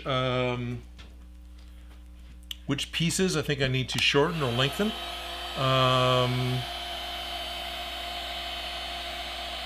But overall, for a 5mm build, this went together really well. And this is some fairly dense foam. This isn't like 5mm craft foam. This has got a little more body to it. Okay, this is a bit gummy. This is gonna do that webby, stretchy thing when it gets adhered. It's not properly dry.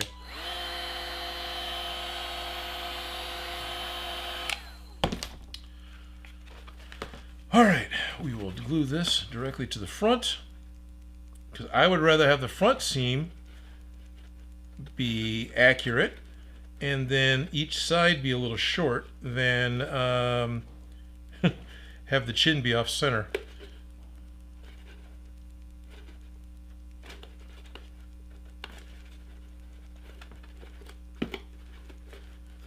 There, mash there, mash there. Yeah, that fits as advertised. The Next Decade did not make a bad pattern at all. This is very cool.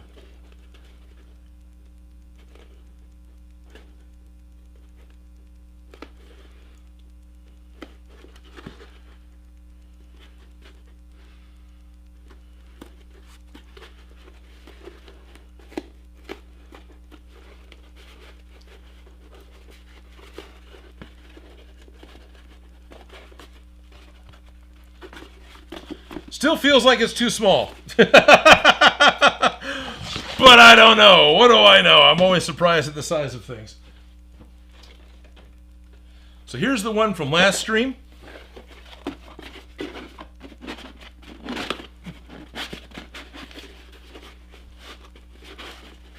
Yeah.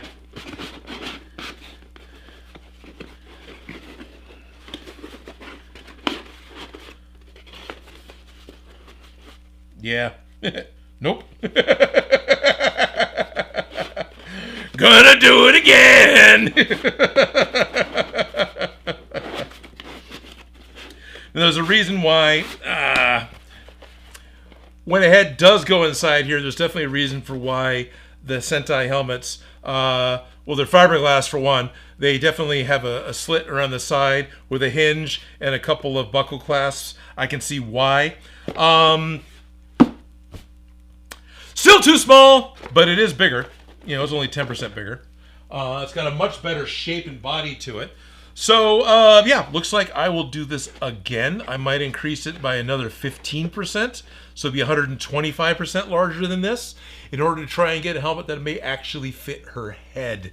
But as far as the shape goes, this is actually doing pretty good.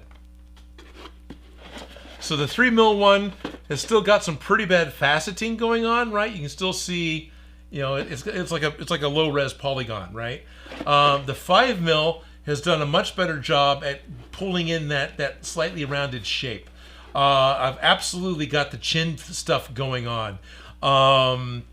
So yeah, I mean, I can kind of see where this is going and how this could work. But yeah, even though she's not here, this still is too small. Not by a lot, but this is still too small. Just do 30.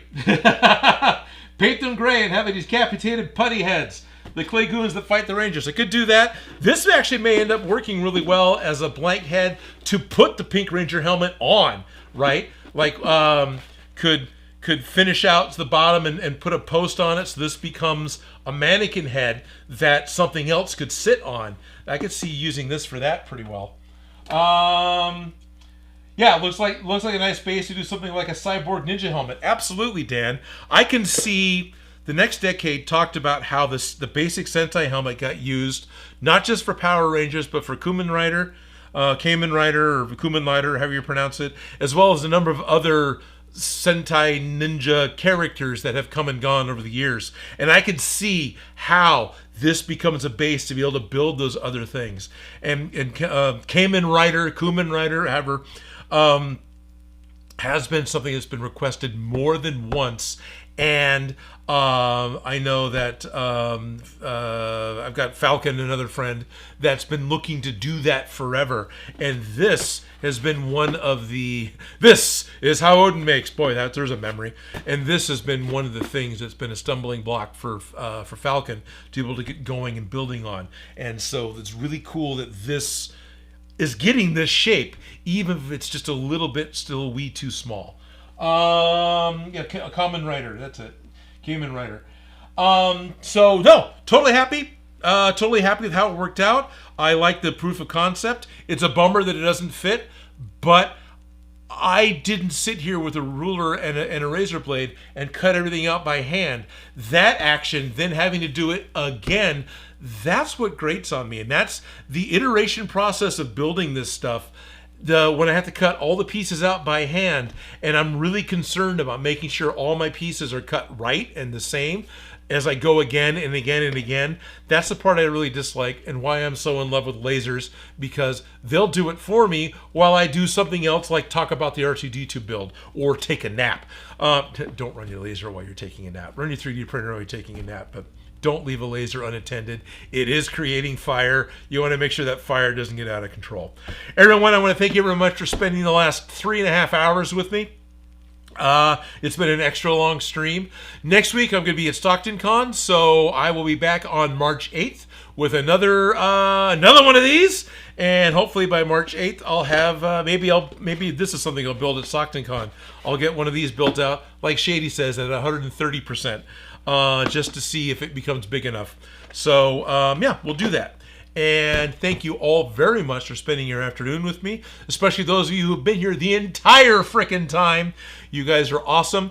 I'm going to carry these in with me to remind me that I need to put these STLs on the Discord, so any member of my Discord can download these if they want to try and give them a shot for trimming up your puzzle edge pieces from your floor mat foam. Everyone, thank you very, very much. I will see you again in just a couple of weeks. It's a St. Patrick's stream! Boy, I gotta have her head shrunk. Oh, that's not a bad option, actually, Mighty Guitar Mods. Maybe we'll look into doing that. It was a pleasure, Odin. Thank you for Manga Boy. My friend got a Stockton mug, and it came chipped, which is very Stockton. Yeah, that is very, very Stockton. Wow, is that so very, very Stockton. All right, everyone, thank you very, very much. I don't know how else to say goodbye other than thank you all. I'll see you on Discord, and goodbye. Oh, hey, if you want to get on Discord, patreon.com/Odin Makes. Anyway, I'll see you guys later.